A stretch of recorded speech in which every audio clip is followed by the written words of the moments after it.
for the Shop Report with Barbershop Jay.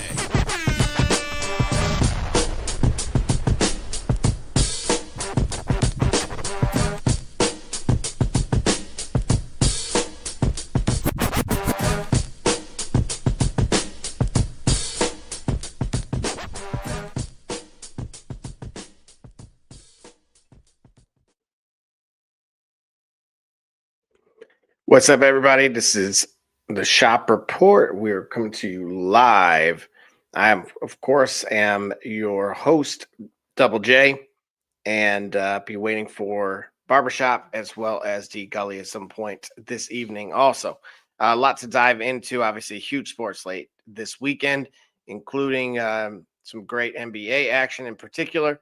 Going to walk through some college football with you guys, and then most importantly, as always, you guys can mention your fantasy start sits until these guys come back. So,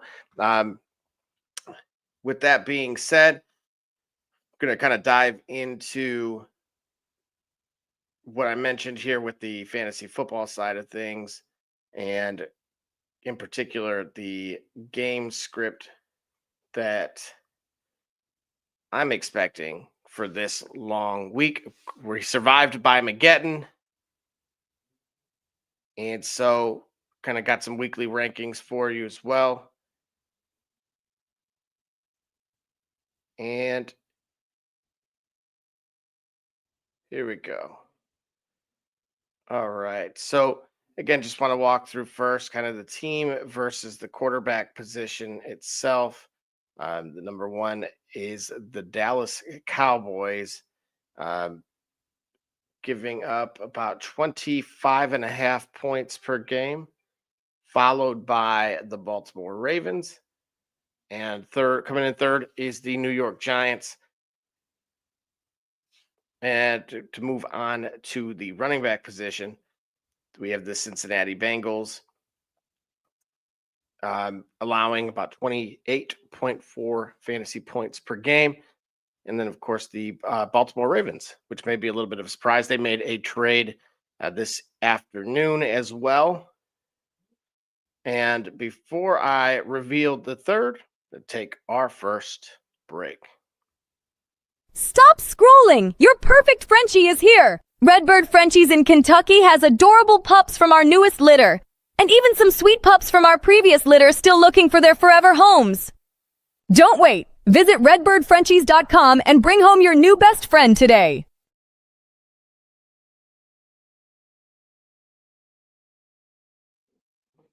All right, and then back with us, again, the third team versus the running back position that is the most friendly is the Miami Dolphins.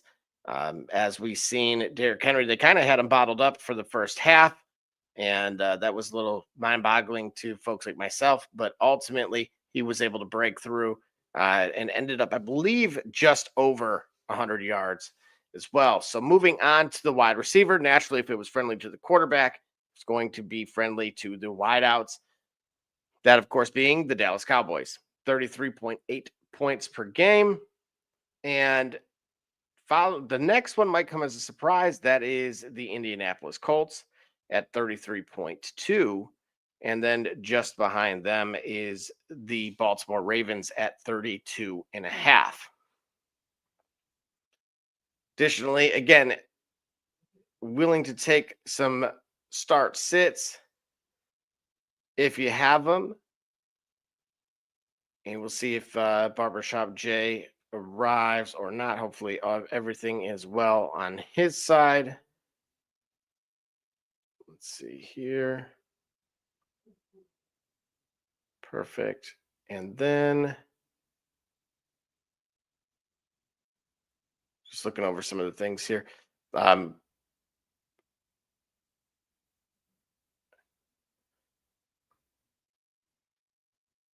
Perfect. All right. So kind of diving into the first game, Broncos at Texans. The over-under was at 39.5. We currently was Houston minus 1.5. So again, implied team totals: Houston 20.5, Denver 19. Boy, where to start? Obviously, Denver's offense top 12 and results over expected. And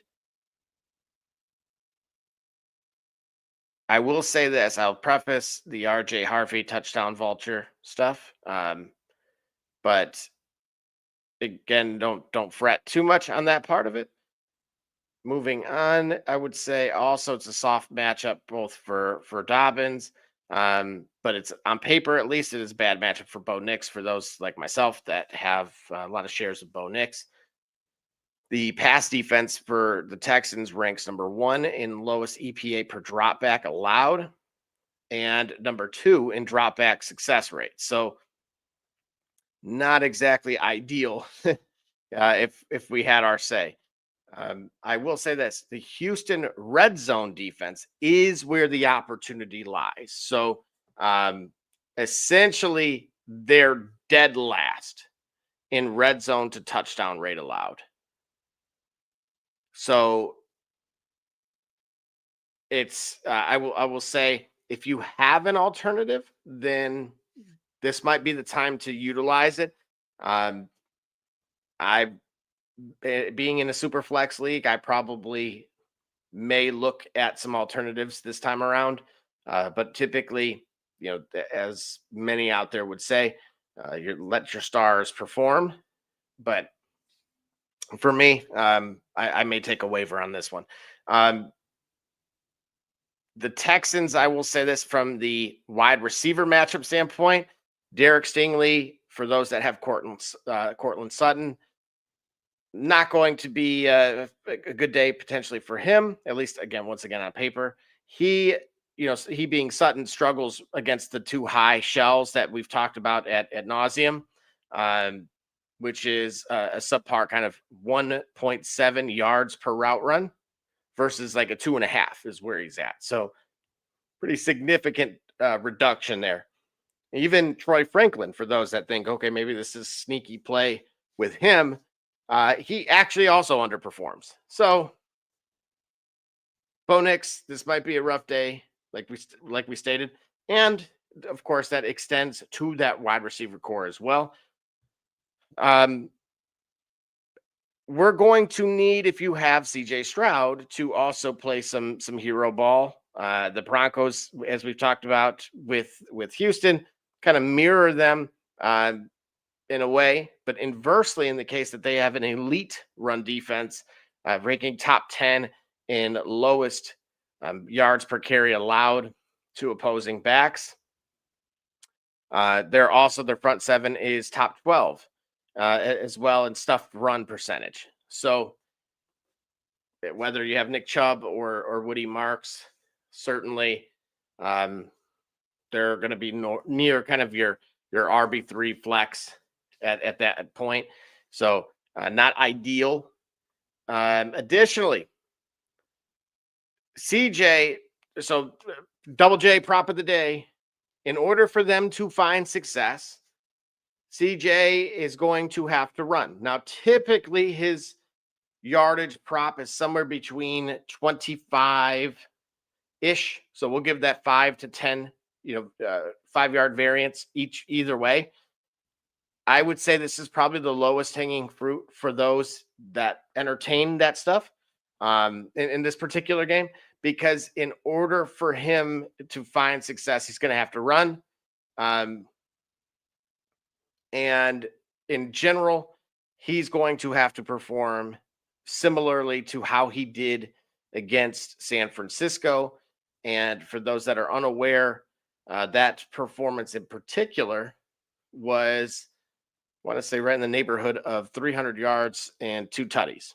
So not exactly a bad day at the office for CJ Stroud just a week ago. And the thing is, of course, we know Denver likes to blitz. So that's why, again, kind of reiterating where my angle is with him potentially moving outside of the pocket and taking advantage of some of those spots where he can kind of use his legs.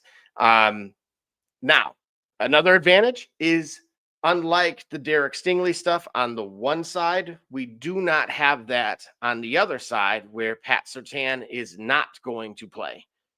So that actually helps.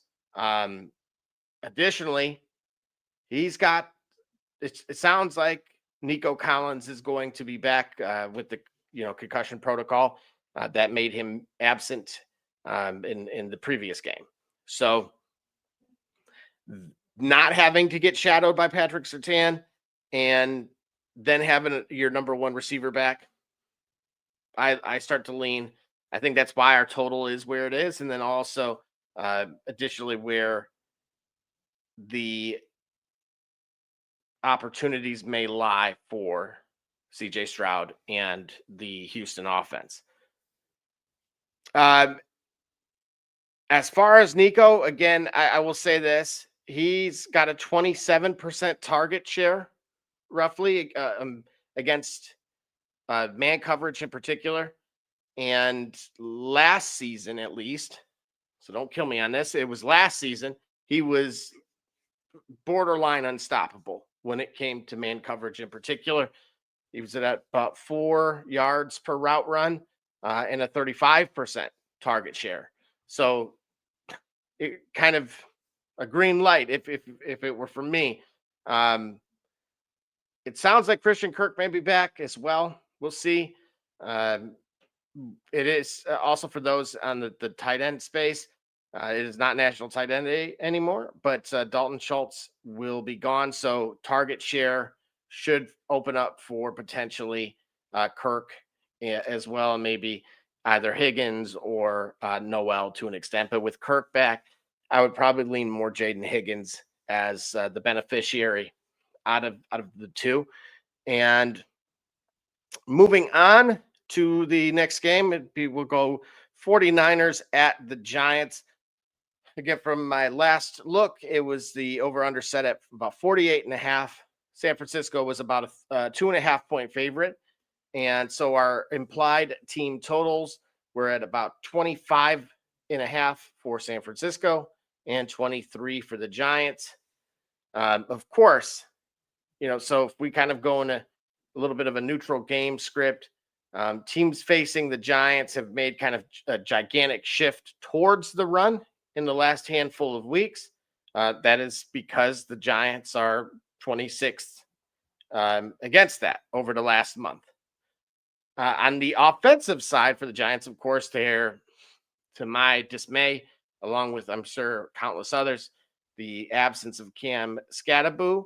But hopefully my boiler in Tyrone Tracy can rise to the occasion. And kind of looking at the Niners, still unsure if it's going to be Brock Purdy or not with the turf toe. And either way, I would say whoever is behind center will have a productive outing. Additionally, New York's giving up the 9th most scheduled adjusted fantasy points per game to opposing quarterbacks, as we discussed a little earlier in the show. And they are 19th in estimated points allowed per pass and 16th in defensive pass success rate. So basically, a team like the Niners that get about 250 plus yards per game in the pass, which is second most, and ranking, again, in number 7 overall in pass success rate, should be a good game for guys like, Juwan Jennings and certainly George Kittle and, of course, Christian McCaffrey, right? Also, speaking of Juwan Jennings, they are susceptible, this defense in particular, to the deep ball. And so largely, of course, injuries have kind of slowed him down a little bit. But as I talked about a little earlier, could I, as somebody that has shares of Juwan Jennings and Bo Nix in the Super Flex League, could I make the case to go that route? Potentially. Would I feel better about it if it were Brock Purdy rather than Mac Jones? Yes, because of schematically, it seems like he likes Kendrick Bourne a little bit. That being Mac Jones seems to favor Kendrick Bourne a little bit more.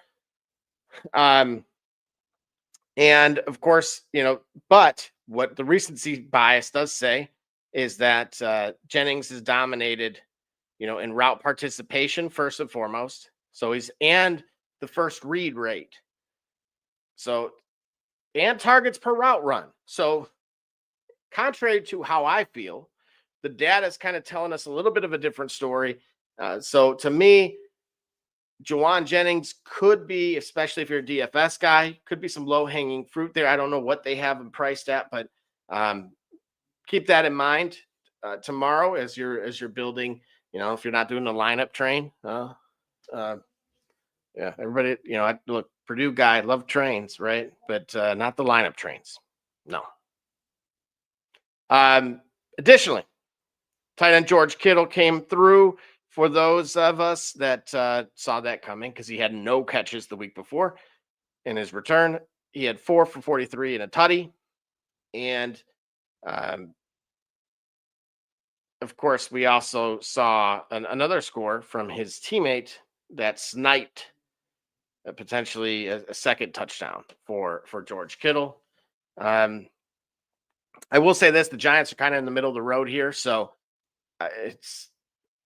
if he has a better day, it is largely due to the fact that they've already exploited the countless other avenues that we talked about.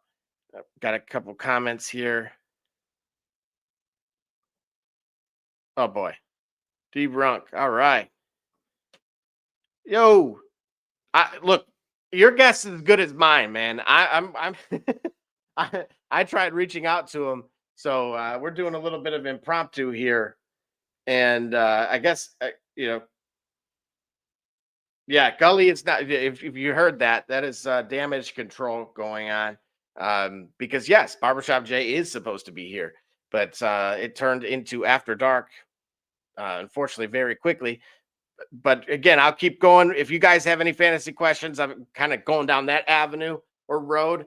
We could definitely talk NBA. I was watching that all day long.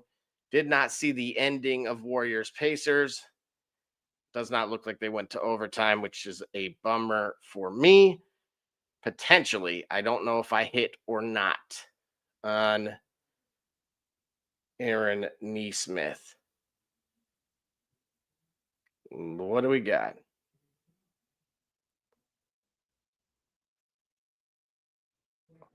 Oh man. Hey, no, what are you doing here then? No, I'm kidding. You should be should have given you the chair. Best I could do, I think right now is I think I'm 7-1. And that was not due to By Mageddon, unfortunately. Indeed a bummer, but the Pacers won. Oh. We were close. Took the PRA live for 40 after we had hit on 30. And was looking for OT. I know he was really, really close. And that's the thing. So just quickly to kind of divert and then get right back to it. Just looking at this Pacers team, sounds like Obi Toppin's having surgery this upcoming Monday. So don't know how long he'll be out. Obviously, they're already missing Halliburton. Matherin's been out pretty much for the last 3 games. So basically, outside of Pascal Siakam, they need somebody to start scoring. Walker, Shakir, or Bam Knight? Let's take a look. So first, from a ranking, is it a PPR league?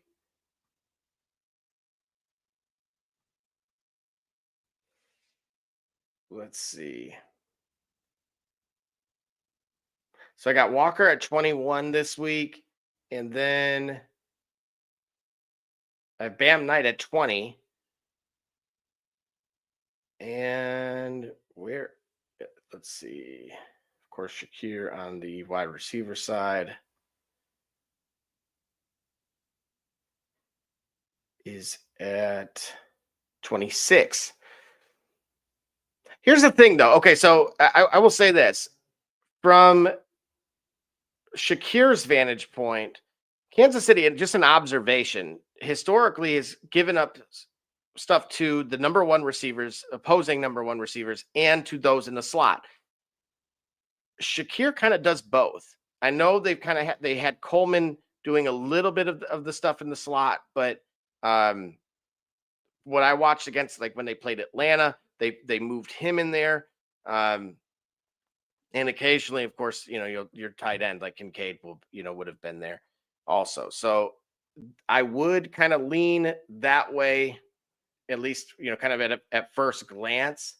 Matter of fact, let's see. I can jump to what I have for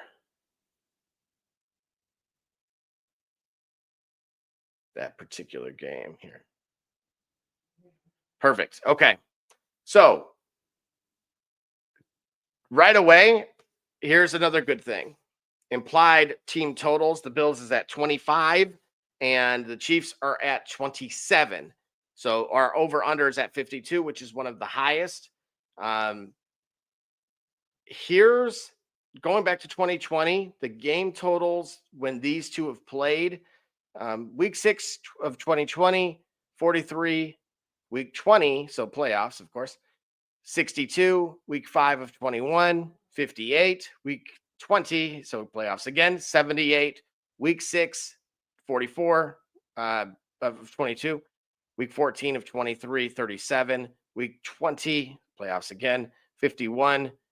Week 11 of last season, 51.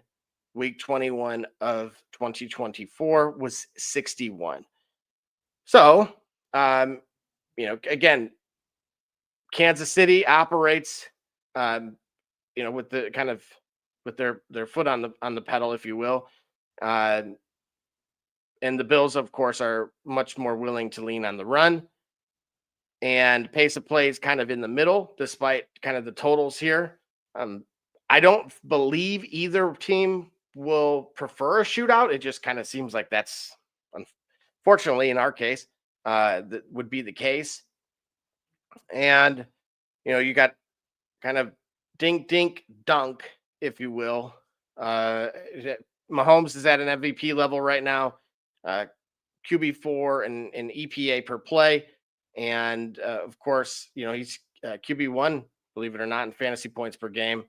And, of course, Buffalo's defense is in that too high safety look at the 5th highest rate in the league. So just borderline 60%. And they're number 7 in pressure rate. And the interesting part about that, though, is that they only are blitzing at like the 20th overall in the league.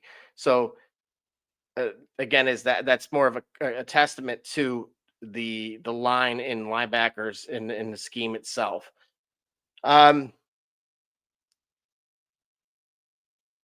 Mahomes off script speaks for itself. I don't have to go to kind of touch on that too much. I will say this: it looks like it should be another good game for Rashee Rice, and certainly Kelsey, who kind of shines in that soft underbelly portion of the too high look. From when the Bills have the ball, I would say they kind of mimic that style of play as well. And of course, when I talked about the rushing opportunities in particular, KC's third, ranks third in most rushing yards per game allowed to opposing quarterbacks. So that suits very well for Josh Allen. And he has a 71% completion percentage and 7.5 yards per average against the too high look. So schematically, this is why, even though these guys are not like attempting to make it a shootout, essentially, it just kind of works that way because of how both teams are built. Now,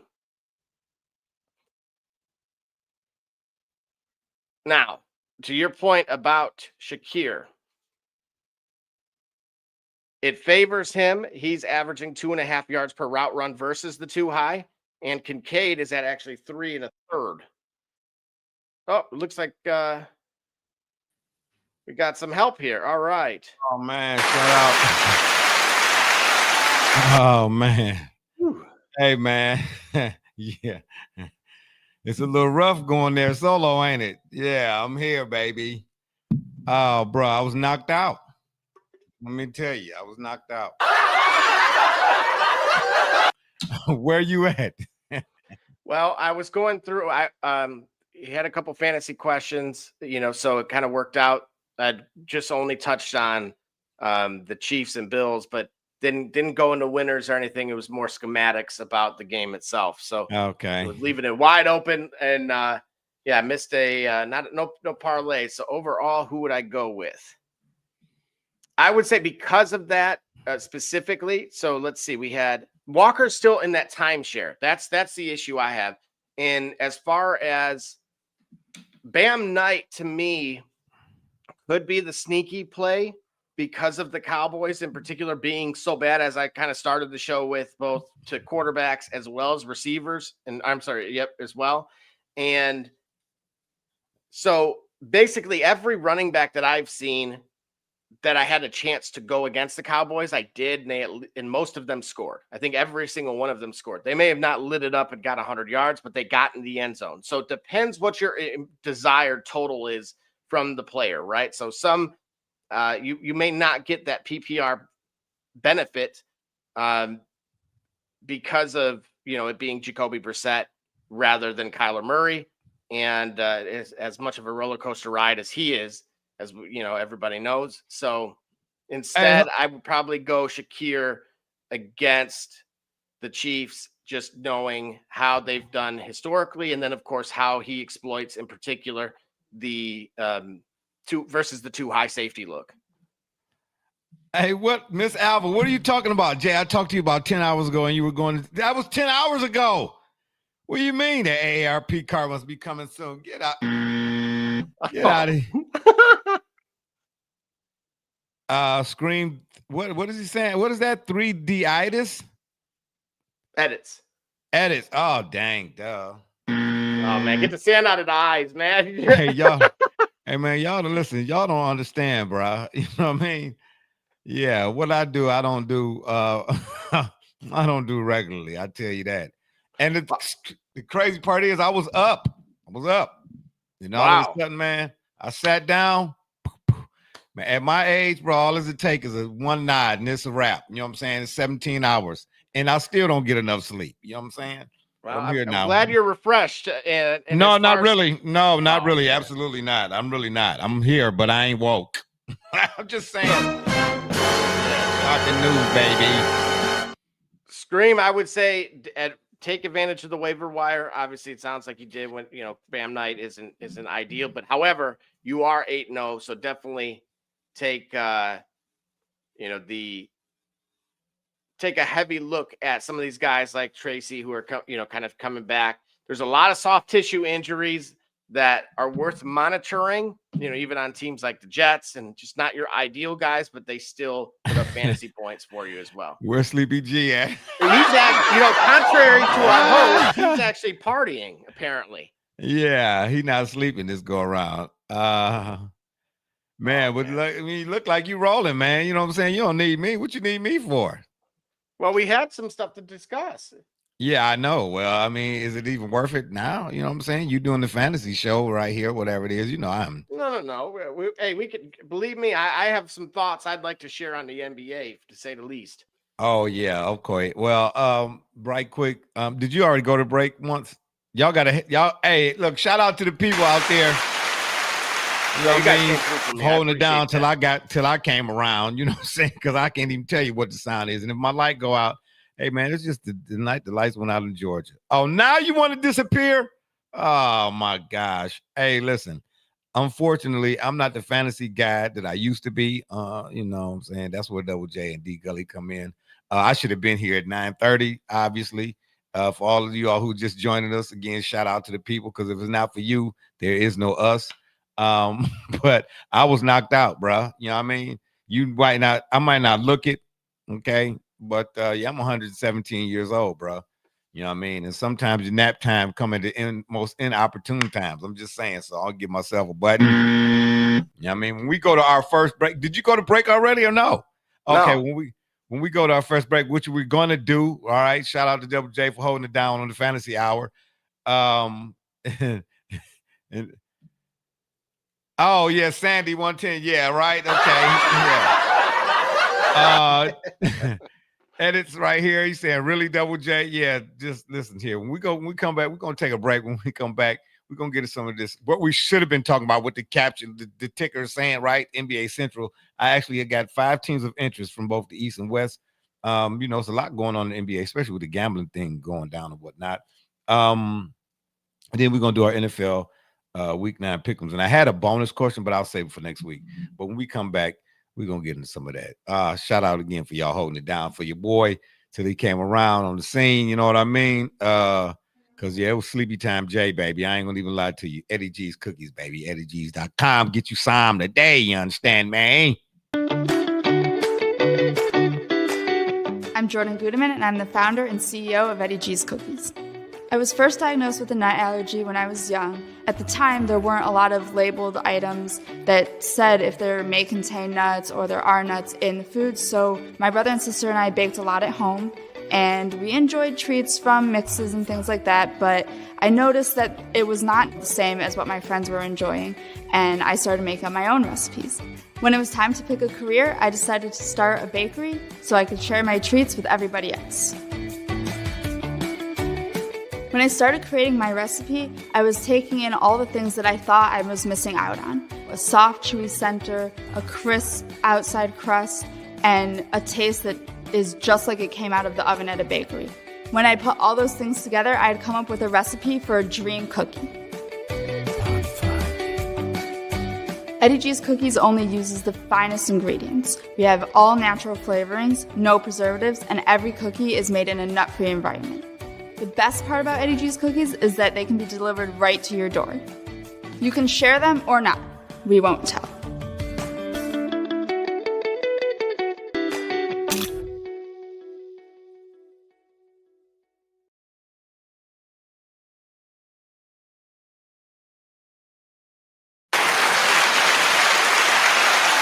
All right, we are back. That's right. Get your Eddie G's Cookies at EddieG's.com, or you go to Amazon.com and make sure you tell them when you go there, you understand me, the BSJ sent you.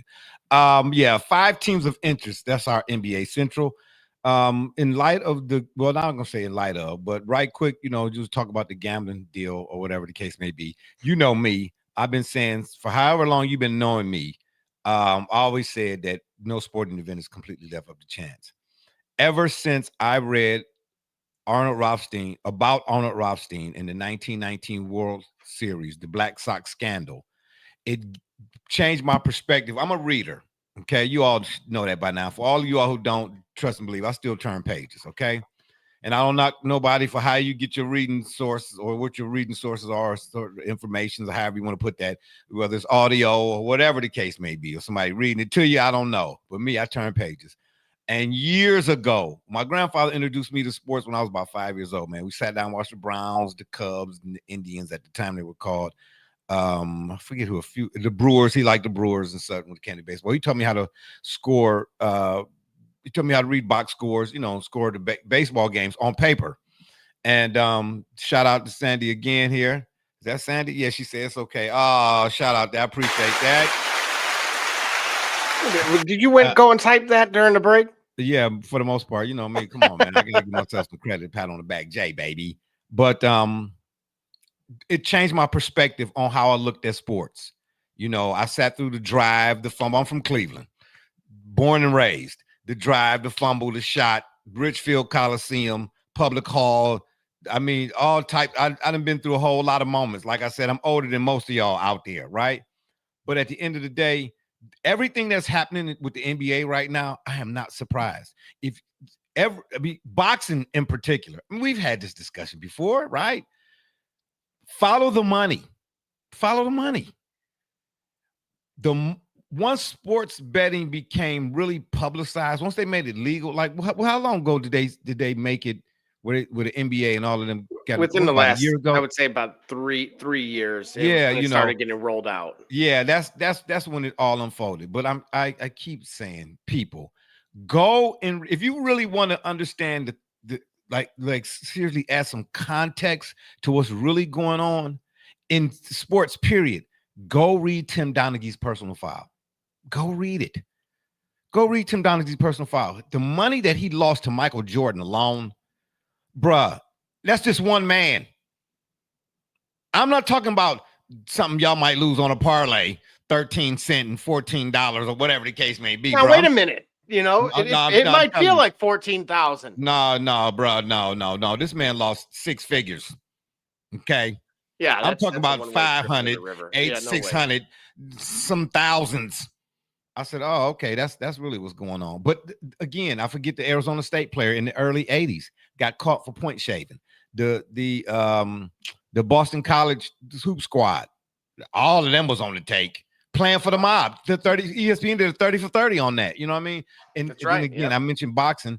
Go all the way back to the 1920s when fighters were taking dives and the mafia was involved or whatever the case may be. So none of this stuff, when I saw it, I laughed because I've been hip to this. But the one thing that bothers me though is once they made mention of who did what, two things that really kind of bothered me. One, you mentioned 30 names, but you only show 3 faces.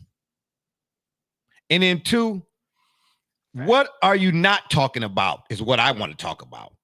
Okay. Because I think it's a distraction from them fouls. That's what I think. Okay. So for those that don't know, I have League Pass.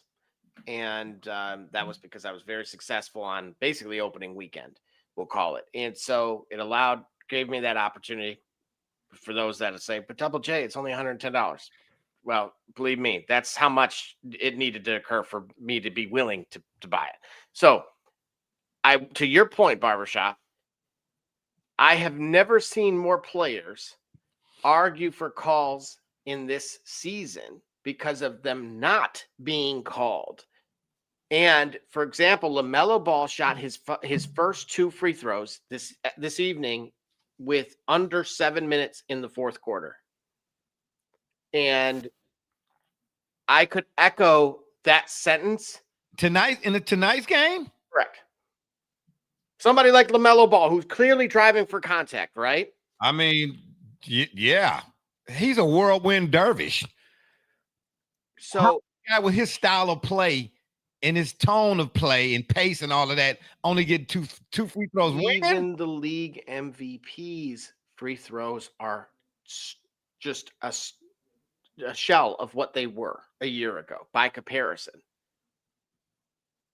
It is very clear and obvious that they're reffing the game differently.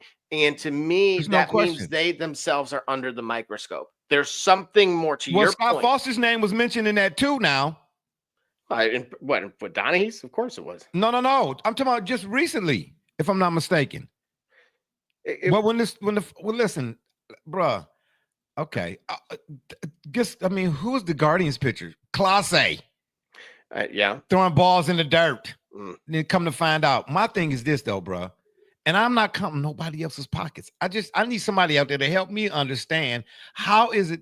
I wish somebody would give me $1 million. They said, we'll give you $1 million. And I don't gamble anyway. I stopped gambling. Let me say to be more pacificary years ago.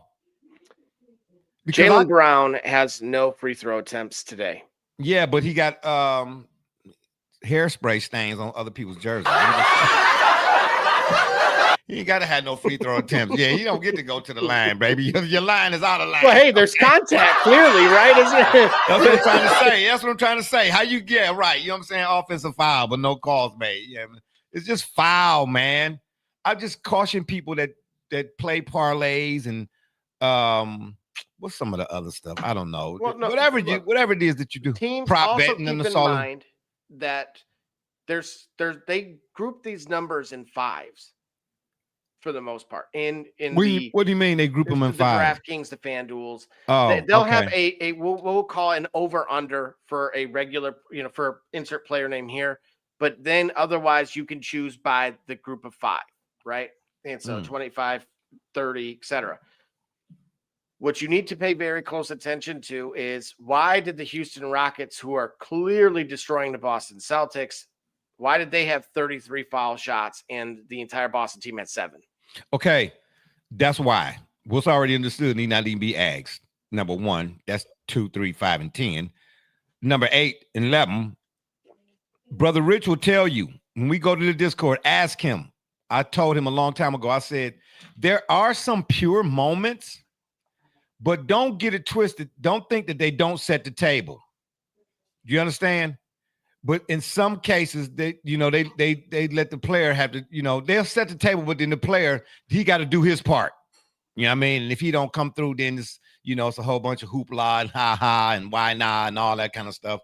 But bruh, there's too much money, is what I keep saying to folks. There's too much money involved, especially now.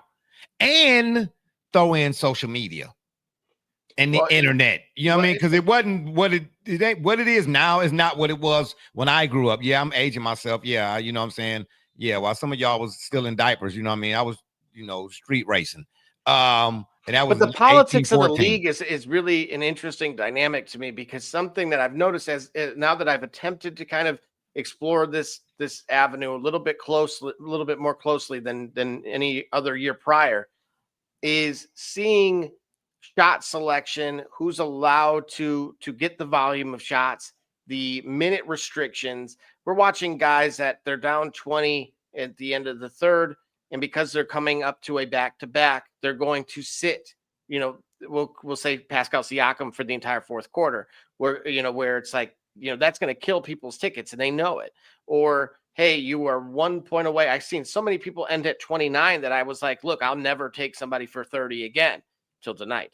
Yeah, but help me to, I want to know, how do you, if you're a better a gambler or whatever it is, let's say parlays, for instance, how you doing, how you playing? PRA. You go off the stars, basically. First and foremost, the people that can check those boxes is what I've identified, which is, are you going to get the minutes? Are you allowed to take the volume of shots? And are you going to get the calls? So somebody like Luka with Austin Reeves, give me Luka's points, rebounds, and assists, right? Yeah, but Reeves been cooking too, though. So, why would until he's in the same lineup with Luka, and then his numbers drop. Oh. So it's like a Rubik's Cube almost, if you know what you're doing. It's a science. Oh, no, better yet, excuse me, not Rubik's Cube. It's almost like counting cars at Vegas. Absolutely. You're looking at minutes. So this guy may have played extended minutes in the first half, but it was because Jalen Duren had 2 fouls in the first quarter. So are you suggesting that people that place bets or whatnot kind of do so? Is there some sort of algorithm you can pick up on? 100%. 100%. And that's the thing. I did not really, I told you guys, I did not mess with the NBA at all when it came to that stuff, because it was too deep, and it was too muddy. And I could tell. And then I end up tripping over the Eastern Michigans and the Temples. I end up walking into those. So it's not over. Trust and believe, it's not over. Oh no, not a chance. Yeah, it's apparently, as you highlighted with that article, right? That's the big one to me. What article? With Chauncey supposedly naming names. Oh, yeah. The thing is, Agent Zero, who said, I'm not involved. Oh, man, please, man. Anybody buying what he's selling, you just want to be bought. and we got to tread lightly, just because he said he would send out teams. Man, anybody worry about him, man. Man, please. He hollowed in a $14 bill, bro. You know what I'm saying? All these, but here's the killer. Okay, well, let me just say this about guys like him. Boys, guys like him be talking a whole lot of tough. Yeah, bringing guns in locker rooms that ain't loaded, but you're a tough guy. All of a sudden, anybody saying, I'm going to sue you. Man, stop it, bro. Anything you got to do to assuage your guilt is fine with me.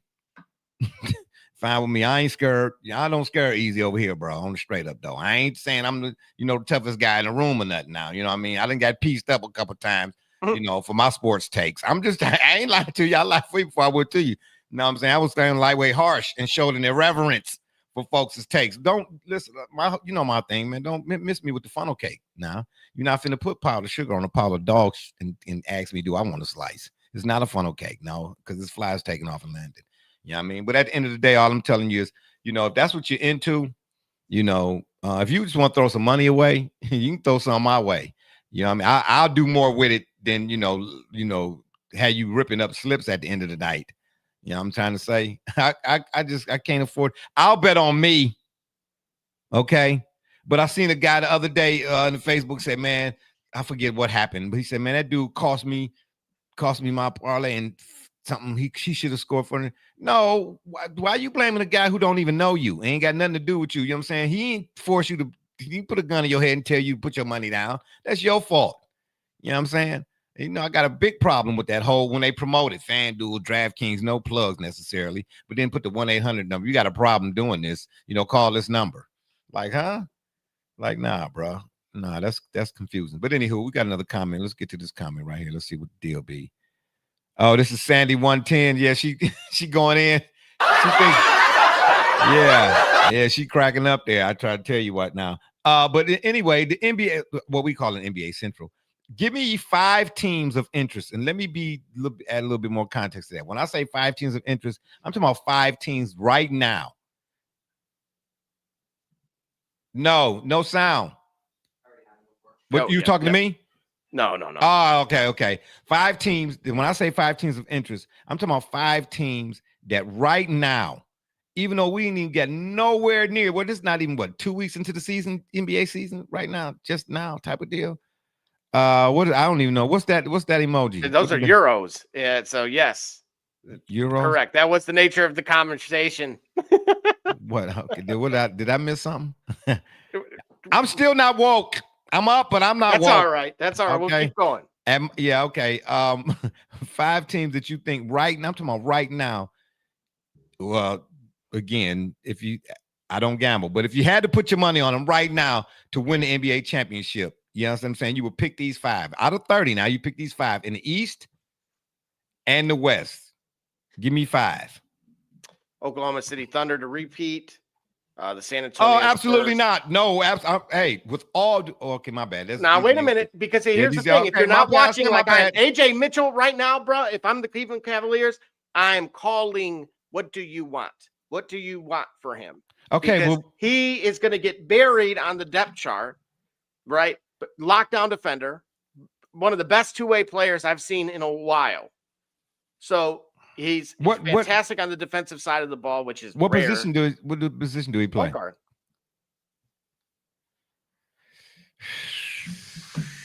A true point guard, might I add. He's offensively, he could get to the hole. So then what'd you do with Lonzo? Bro, Lonzo's got to go, man. Absolutely not. Haven't you been watching him? Absolutely not. Absolutely not. He can't. Speaking of can't get a bucket, he can't score anymore, dude. You could take Lonzo to get 5 assists, and that's about it. His PRA is like 7, like Dalton Connect. Like come on. In Dalton's case, he has 10 minutes. Yeah, but the few times I saw him early, like in the preseason, Sandy says New York Jets. We're not there yet. Hold on, slow down. I gotta give you a button. Hold on, slow down. We're not in football yet. Slow it down. Whoa. This is NBA basketball right at the moment. But the few times I saw Lonzo in the preseason, man, you can tell he can run an offense. Right, I envision him running point and deep and Spider playing off the ball. Spider don't need the ball all the time right now. We're capable or otherwise. That's not what I'm saying. I'm saying you allow defenses to key in on you early, and all 5 set of eyes are on you from the beginning of the possession to the end. That's why a lot of times a lot of Donovan's shots are contested. You know, he got to work harder. It seemed like, even though he's capable, he seemed like he got to work harder to score. They started moving him to the point guard in the last couple of games. They moved Alonzo to the bench, and they had Merrill starting, and Tyson at one point starting as well. So they've attempted to kind of mix it up a little bit, not just due to personnel. She said the Colts. No, not the Colts. No, it's not football. Not yet. Slow down. You're getting ahead of us here. Yeah, we'll do our week 9 picks here in a little bit. But, well, the Cavs are not one of my 5 that I would pick. And you said OKC. Now I get it. They defending champs, right? Mm-hmm. But I'm gonna put it down right now, buddy. Rumbling, bumbling, stumbling. I'm telling you right now, with all due respect to Shy, but we don't know because it didn't happen. But I don't think that they win last season had Joker had any help. Do you feel like Joker has help? Because remember, Michael Porter. Yeah, listen. We did the show about who played more minutes in the last year's playoffs. No. I'm not disagreeing with that. I literally watched this guy, that being Joker, get a triple-double in the first half. I'm trying to tell you right now. It was absurd. Listen, if Joker, I know NBA season is still long. I'm not with the idea of shortening the season either. Everybody else did it, so you can too. Especially that's the part that really kills me. All these talk from these new people about how much. Starting over Oklahoma City Thunder, Denver Nuggets. Oh, okay. Shout out for that. There we go. Shout out for that. All these people talking about how they want to make these comparisons. These players are so much better than then. These guys could have played back then and all of those type of stuff. Then why are you trying to shorten the season? Huh? If they're so much better now, then they should be able to do what everybody else did. Don't make it no less than. You know what I'm saying? If you better now than me, then you should be able to handle more than me and mine and my time. That's another story for another day. But I'm telling you, the Nuggets took the Thunder to 7 games. Yeah, New York. Yeah, you had that right. New York Knicks. You know what I'm saying? New York Knicks and Indianapolis Pacers. The Pacers without Halliburton. It got worse for the Pacers. So I'm gonna, unfortunately, Sandy, where I'm gonna kind of tell you, I don't think that's gonna happen. Not this year. You're a year away. Because Obi Toppin is going to have surgery on Monday, and Halliburton obviously is out for the season, and Matherin has missed the last 4 games. So again, I took who was it? Aaron Nesmith, and because somebody needs to step up. Shepherd is too passive. He's not looking for a shot enough. Good assist guy. Yeah, like we were just discussing a moment ago. But the depth of OKC, man, I'm telling you, is something different. Well, another good pick. But Minnesota Timberwolves. Yeah, shout out to the Timberwolves. But I'm telling you, you look at Denver's roster as it's constructed. Now, the one caveat for that is Mike Malone is not there. Well, but that might be a good thing, right? How you figure they want to? I don't understand how. Help me to understand this new day and age where teams win an NBA championship. The thing that they all fight for, the thing that when everybody having these discussions, barbershop and otherwise, they say, well, he ain't got no championship. He ain't got no. But you fire the guy that win you one, but all of a sudden that's a good thing. I don't understand. The guy that has you winning, firing him is a good thing. Help me to understand that. There was just a lot of turmoil there, right? That was yeah, so much turmoil that they wanted. They did the same thing in Milwaukee to Mike Budenholzer. How you firing guys who? Can you imagine Phil Jackson winning a championship and getting fired? Honestly, in today's climate, yes, I agree. Bro, can you imagine Chuck Daly winning a championship and getting fired? Can you imagine Hubie Brown? Listen, when I say everything. Didn't that happen with the Lakers? Who? Don't say Dale Harris. Don't do that. Mm-hmm. I don't know. Well, but what about in the 80s? Because didn't they win before and then they switched with Pat Riley? Well, I don't know about in the 80s. You know what I'm saying? I was doing a lot of hoopla and hula. And so, you know what I'm saying? I was, I had a lot going on back then. You understand? I'm trying to tell you, I was chasing the little girls. I'm just saying, baby. You know what I mean? I only checked in every now and again. When I heard the NBC theme song come on, then I was, you know what I'm saying? I get what you know what I'm trying to say? Halliburton is going to come back for the playoffs. I don't know. Even if he do, I don't know if that'll be enough. But I'm telling you right now, that's right. Book it. Should the Nuggets see the Thunder again, regardless of at what point in the playoffs, and Denver is at full strength, and a Jokic, Serbian, whatever he is, and he's rested, I'm taking the Nuggets, bro. Taking the Nuggets. And I really love think Shaq. This is a better supporting cast this year. I like the Tim Hardaway move. Obviously, he was in Detroit last year. Bruh, they won the championship with and who? They got Bruce Brown back. They got Bruce Brown back, bruh. And they got Vucevic. Yeah, Valanciunas. Mm-hmm. Well, Valanciunas, you say Chunas, I say Chunas. Look, I would love to take credit. I'm just saying, right? You say Nikolic, I say Nikolic. But I'm telling you right now, Joker is a different type of player. we only know what he is because his numbers pop up and everybody's in this numbers game. But if you didn't know, if they didn't keep no stat lines, you watch him play, he is uninteresting to watch, so to speak. You got to be a hooper. It's almost like wine. I don't drink it. I'm just saying, once upon a time. So you got to be it's an acquired type of taste. Watching him without, if you didn't see no numbers, you have to have an acquired taste type of deal. You know what I'm saying? Shy jump off the screen at you. You know what I'm saying? Derrick Rose once upon a time jumped off the screen at you. LeBron jumps off the screen at you. You get what I'm saying? Kobe and Mike. Joker, you'd be like, man, Joker he did something, and I'm talking about last year, I believe it was. And I forget what the actual stat line was. He did something that only Hakeem Olajuwon did ever before. Some type of quadruple, something, double, something. Yeah, he had 20-something and 20 and 20 and 20 and 20. It was too many 20s. I don't even have that many 20s in my paycheck. I'm just saying. You know what I'm trying to tell you? Bruh, and I'm like, but it went unnoticed. Only the people in his homeland still celebrating that. You know what I'm saying? People over here, they didn't move up to the next thing. And in this day and age of social media, that's how uninteresting it was. But I'm like, bro, are you serious? He just did a what? And a who? And he was playing how many minutes a game? When we did the show, when we first talked about this, was last year? No, or earlier this year. I can't remember. Yeah, it was earlier this year. Yeah, earlier this year? Mm-hmm. He played, we did the minutes breakdown. He played like what, 46 minutes a game? Average. It was unheard of. Yeah, absolutely. Unheard of.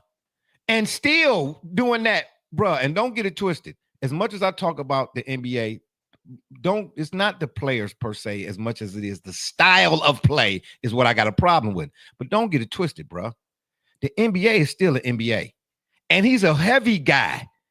Right. You know what I mean? He's not like no little guard. He average more minutes than anybody, and he 300-something pounds. Man, okay. All right. And they took OKC to 7 games. Did I say that already? Forgive me for being redundant, but maybe not. I'm trying to say, yeah, bro. They running each other again, bro, and everything's all equal. I'm taking the Nuggets.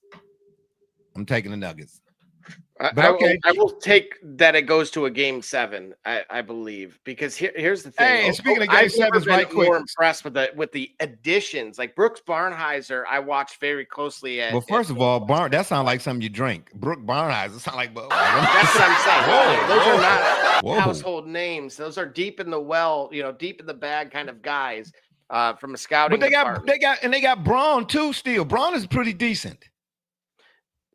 They need to unlock, and they got right Aaron Gordon. I know you're right. And Jamal Murray. Like the Bruce Brown re-edition. Oh man, it's starting to come back, y'all. Oh, that might be dangerous for y'all, bro. Come on, bro. I'm just going off the eye test. If you go back and watch that Western Conference Finals, wasn't that the Western Conference Finals? Yeah, right. Mm-hmm. Yeah, bro. You watch how it was played. That was OKC they had to snatch it, which is what you're supposed to do. You know what I mean? And kudos to them. Don't dislike OKC. OKC, they nice with it. You know what I'm saying? Shy making a living on the mid-range. He eating off the mid-range. Everybody talking about how he going to the free throw line because everybody's so used to seeing feast or famine either right at the cup or out behind the 3, that whole middle area. We put the chart up, 2 years ago now? Shy said, oh, that I can get points from there. Don't nobody ever go there, and that's all he doing. That's how he getting to the free throw line 100 times a game. I'm just telling y'all, bro. You know what I mean? But I'm taking Denver. Should they run into each other again? The Bulls. The Bulls is one of my 5 from the East. Okay. All right. I don't know how to pronounce his name. What is Matthias? Oh, the young guy. Absolutely. Man. Zealous, yeah. Oh, Matas, yeah. Yeah, Matas. Yeah, you better get your tatas. You know what I'm saying? Because you ain't going to have no mas. Because he coming to whoop some ass. I'm just saying. I'm just saying. And we don't cuss on the P-program. I'm just saying, bro. That dude right there, man, he is not afraid. And then we talk about the Sixers, man. Too bad Embiid ain't got no more lift. He don't have no lift, bro. You know what, though? Bona does. He's fantastic. Who is Bona? From UCLA. Great defensive center. So what are you trying to say? Blocking. We're trying to say they gonna bring Embiid off the bench. Well, I don't think Andre Drummond. Look, he's missed a couple, game or two, right? So the number 2 and 3 centers are Drummond, and who's much better at boxing out than Bona is, and Bona, on the other hand, still has the lift that you were kind of referring to. But you know who has lift? VJ Edgecombe. Go ahead and book it now, bro. That is rookie of the year, no doubt. Yeah, that's no doubt in my mind. Listen, the Sixers got the backcourt that the Cavs dream of. Yeah, between Maxey and him, bruh, them two dudes, bruh. That's better than the Pistons backcourt. That's better, bruh. Bruh, man, that dude right there, man, he don't like nobody. He plays. I can't even say he plays with a reckless abandon. He played like, you know what I'm saying, like, okay, and you all-star, and okay, you can already know who I am tonight, huh? What would you do though? Right, you have playoff P. Oh man, please, putrid P, man, please, perfunctory P, PU. That's what you got. You know what I'm saying? Man, don't even talk to me about, please, Paul. I know, George. but they're there. That's kind of the problem in a way. Well, I mean, the trade deadline is coming around the corner. I mean, it's February, excuse me. Rollins from the Bucks, rookie of the year. You know, it's going to be close.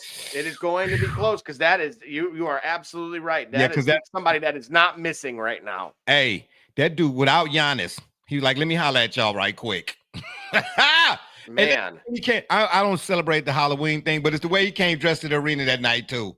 You know what I'm saying? I am Batman. You know what I'm trying to say? I'm going to let y'all know right now. I'm Blade, baby. You know what I'm saying? And he used his Gensus all night long. That's one of my other. That's my other right there. Is the Bucks? You know what I mean? They seem to be kind of like we're picking things back up again. The Heat is just that Heat culture. Is it kind of played out right now? I would say that's fair. I just don't think the talent's there, dude. Well, I mentioned the 76ers, but that whole center position is an iffy for me. But I'm gonna give you my 5, even though you never finished giving me your 5. That's my bad for cutting you off. You know what I'm saying? But this is Cleveland. That's how we do in traffic, baby. You know what I'm saying? Too slow, you got to go. The Bulls, the Bucks, the Pistons, the Magic, and the Knicks. That's my 5 from the East. No Cavs. Bro, listen, I'm trying to tell you. I would like the Cleveland Cavaliers. I mean, you see, I'm repping them right now today, right? You know what I mean? But I mean, I'm not gonna lie. Just because I'm from the land don't mean I'm gonna lie for you. You know what I'm saying? If you look stinky, and then I'm gonna tell you that you're stinky. The Cavs, they do, bro. I rolled past the Mortgage Rocket, whatever they call it, you know what I'm saying, Spaceship Fieldhouse, and I could smell it. Okay. Heat not gonna make it. I don't think so either. The Cavs, they're not, it's not the regular season that I'm looking at when it comes to them. It's the playoffs. They'll win 50-something games. Yay. Maybe even 60 again. Hey. But I'm looking at when you get to the round robin, your chances on advancing are slim to none or better than everybody else's, that type of deal. That's what I'm looking at. You understand what I'm trying to tell you? And at the end of the day, man, I just don't see it.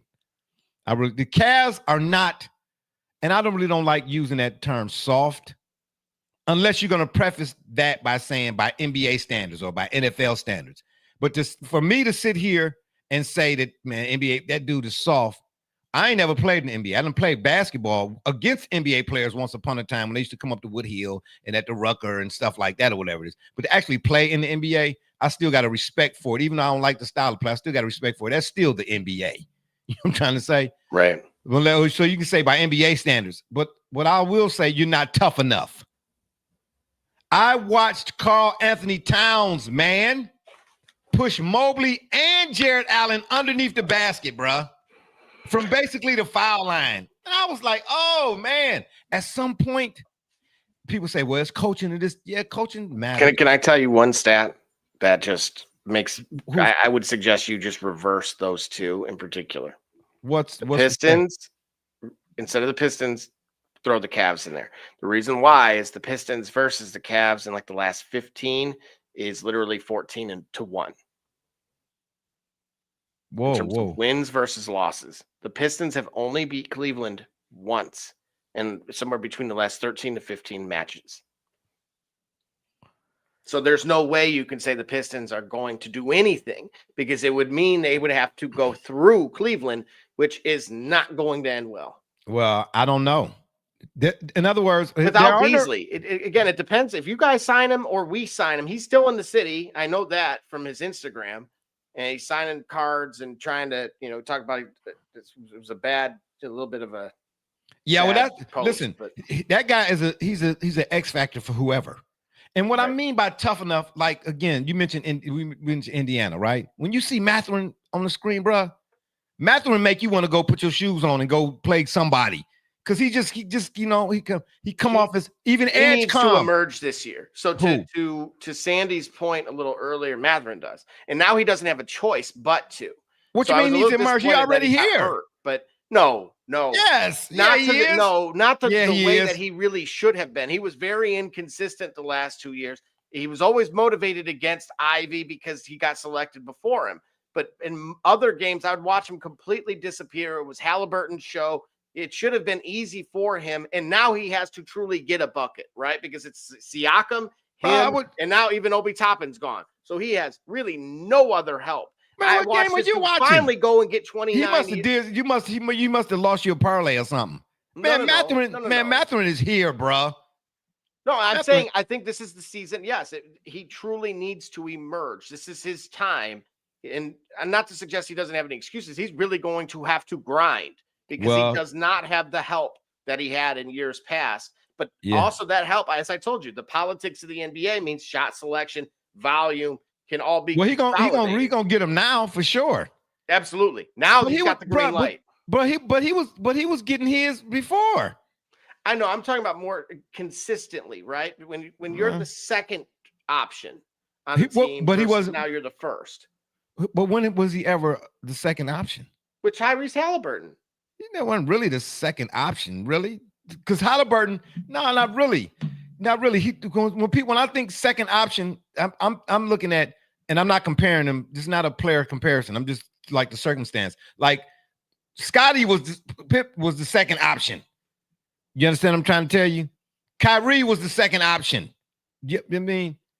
With the way Halliburton distributes, and get everybody involved, everybody is a second option. Is Mathurin truly a second option like Edgecom is a second option? Not like that. No, that's what I was hoping for, right? Edgecom is still getting, game one was like almost 40 points, right? I'm talking about. So when you say second option, you got consistently. Okay, you're looking for points production is what you're talking about. You're talking about 35s and 40s. Yeah, well, here's the thing, right? Man, if I went the series versus the Knicks, right? Series versus the Knicks, 9-0, 2, 20, 23, 4. Do you see how inconsistent that is? Yeah, but that ain't telling me enough about it. I got to see like what was Halliburton doing? You know what I mean? Again, Halliburton, did Halliburton have 14,000 dimes in that game or something? Yeah, in other words, if the ball distribution, and it could be how Indiana's running their offense too. Well, Halliburton had 31 points in the game that. Okay, that's what. So in other words, does it's really Rick Carlisle, right? Yeah, right? But he got benched. That's what I'm saying. They had him more coming off the bench in that series. That's not a guy that's emerged. It's not even a true second option. But why was he coming off the bench though? Was it necessary? Who was in front of him? No, I agree it was, but that was largely based off of performance, in my opinion, more than just general strategy. I don't know. I still keep an eye on it. Now I'm rooting for the guy, right? So I agree. Well, I can tell. He is who you're saying he is. Well, but again, how Indiana ran their offense. Did they ever run plays through him or for him? Yes. Mathurin, really? Mm-hmm. Didn't look like it. Looked like everything ran through Hallie, and Hallie set the table. And until he started coming off the bench, to your point. Yeah, I don't. Indiana is formidable, but I think the 5 teams, at least my 5. Who are your 5? So I'm going with. I'm talking about, again, when they get to the playoffs, you like, oh, okay, man, they could win it. And I mean, can you, like, right now, looking at right now, they could win it. Not the whole thing, but you know what I'm saying, like that series, or even be second round, or even be in the Eastern Conference Finals. Like, I could easily see the Bulls in the Eastern Conference Finals. Yeah, I still struggle with their depth. As far as being a true playoff team, absolutely. Give me Chicago, Milwaukee, because without Jason Tatum, the Celtics, the Celtics beat the Cavs all day, every day.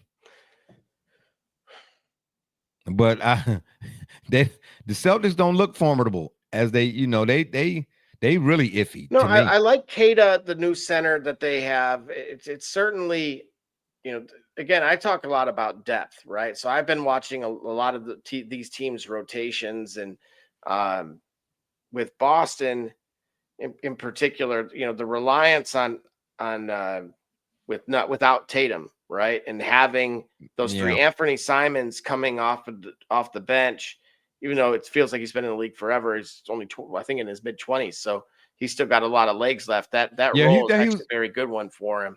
But he was in Portland. Wasn't he in Portland? Yep.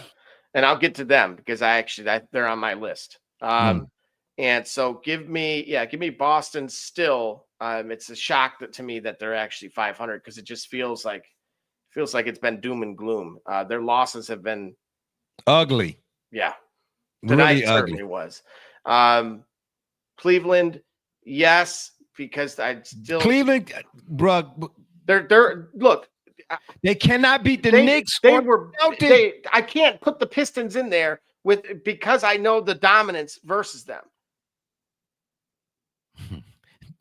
I'm taking the Pistons. I mean, you know what I'm saying? Like, I want to see what happens when Ivy comes back. I do. Breaking news. He's from Detroit and picking the Cavs. I'm from Cleveland and picking the Pistons. Like, what happened? Okay, yeah. All right. Look, who else you got? I love Franz Wagner. Walking bucket, center, plays like a guard, but Paolo, they get off to these slow starts. So I don't know if this is going to be the year or not. To me, Anthony Black plays just like Cole Anthony did. So it's like, and Suggs returning has been, helpful for them too. He gets about 2 steals a game. So much improved on the defensive side, but overall they just feel like that same, like they're kind of, stuck in the mud a little bit. They just don't have enough. You don't really see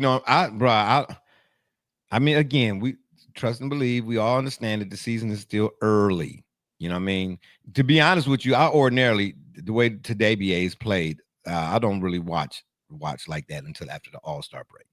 But my sons, they want to get in from the beginning all the way through to the end. So they drag me in there. Who you think about this guy and that guy and this guy? So I catch myself watching a few more minutes than I normally would at this juncture in the season. And I said, whoa, okay. I told my son, I said, yeah, VJ is here. He's already here. Facts. Wemby is something. Wemby is, I can't even finish the rest of it because I would have to use profanity. I've been caught a couple of them games, and Paolo and them, somebody made Paolo lightweight salty because he playing with a for real attitude now. When I talked about players that aren't getting the calls as much, he's one of them. He has an attitude. It's some sort of rookie period, even though he's not a rookie. They just seem like like you got to wait your turn type of deal. No. If he got it, he got it. Give it to him. Give it to him. Yeah, I mean, and again, in part, the reason why I don't watch the NBA till after All-Star break it's because of stuff that we're talking about here. It's so convoluted and so dysfunctional and so a mixed bag of whatever nowadays. You know what I'm trying to say? You just don't know what's real, what's live, or what's Memorex, what's real and what ain't. You know what I mean? So, Cunningham. Yeah, Cade Cunningham. Yeah, you have to play that drop. Yeah, right. Okay. And speaking of which, we will do that here. Right on time. Oh, well, which one is it? Oh, let me see if I can find it again. Oh, hey, where was that? Hey. Hey, no, we'll do this. This is Josh Cribbs, 3-time NFL Pro Bowler, all-decade return specialist. And you're listening to the Shop Report. Cleo Miller, former Cleveland Browns, and you're listening to the Shop Report. Hi, this is Dick Ambrose. You're listening to the Shop Report, and go Brown. Hey, this is the top dog, Hanford Dixon. Listen to the Shop Report. This is Ernest Viner, and you are listening to the Shop Report. Hey everybody, Jimmy Haslam, Cleveland Browns, and I can tell you, my favorite podcast is the Shop Report.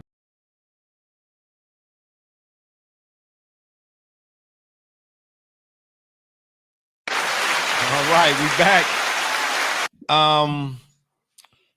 Yeah, I don't know, man. I just see the Magic as, I don't see them as championship contenders, but they play.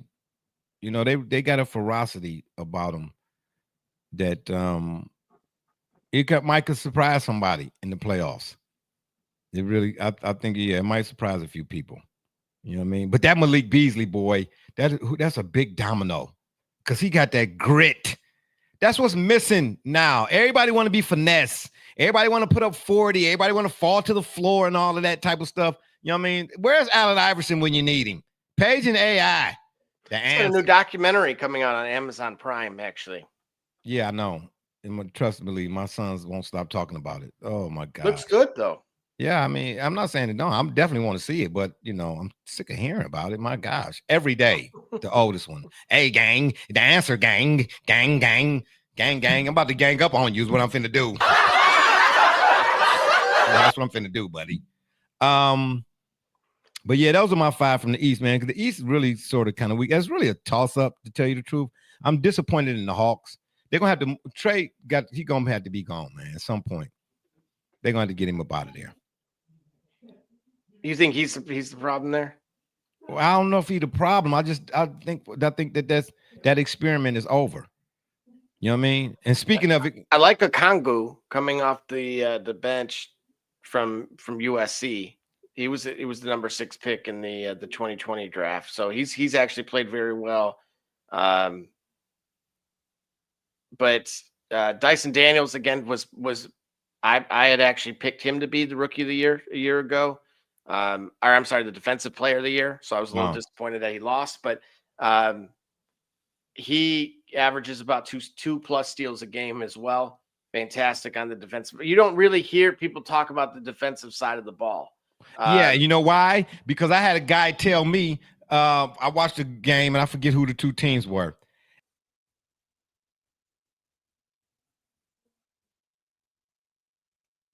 Well, that guy must have intervened because it's just me. So, and to Sandy's point, there he is.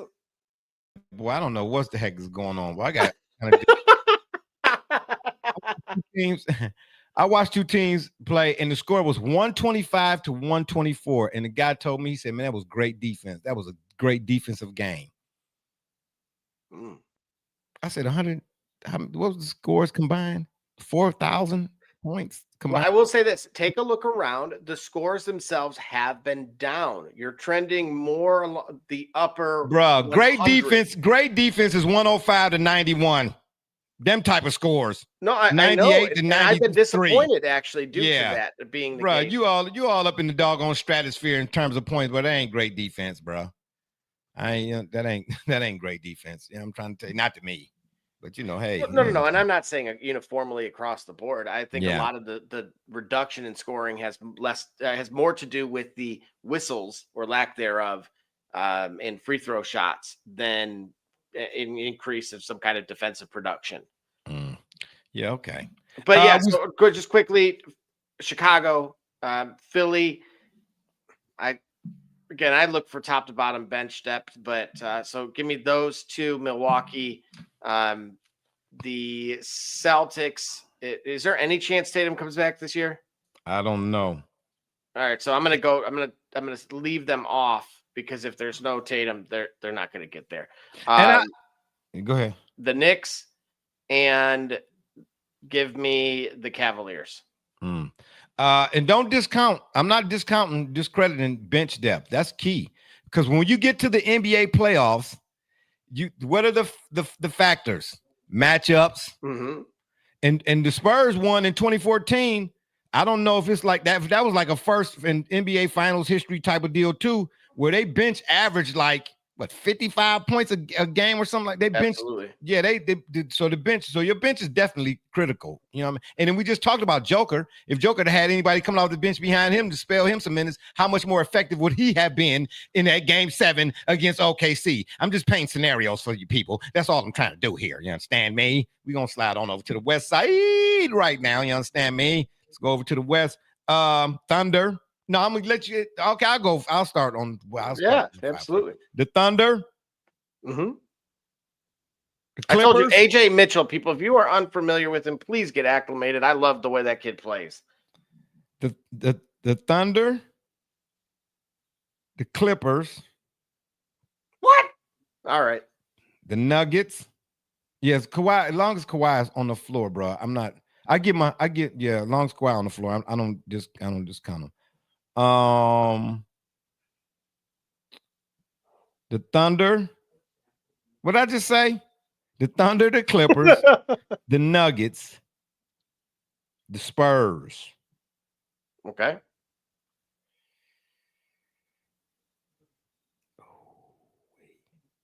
Dang, man, you got to pick every team in the West, don't you? For real, How you should have said, "Hey, give me 10 teams." Well, Instead of just 5 and 5, because I'm sure you would have consolidated your East and moved into the West.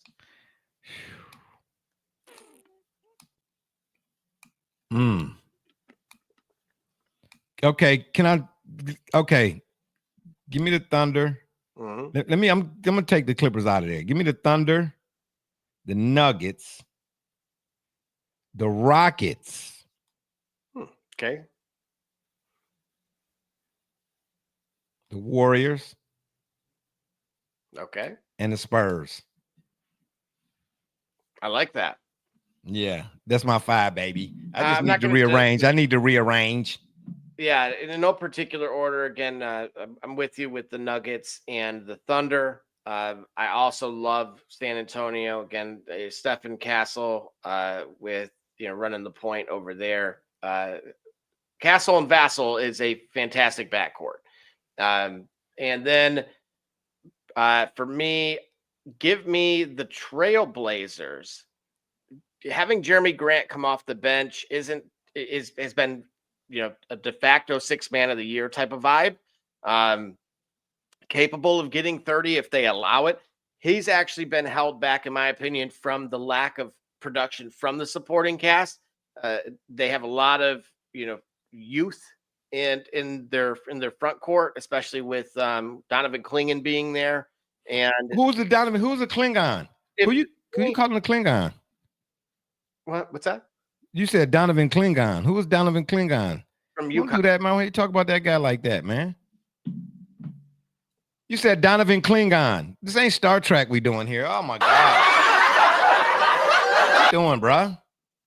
Anyway, he's fantastic. And so I don't know if the league's trying to help them, but I don't think they have to help them too much because defensively, they're probably the best team in the league, if not certainly top 3 on the defensive side of the ball. Ja is whatever's going on in Memphis. He needs to get out of there. Yeah, he do.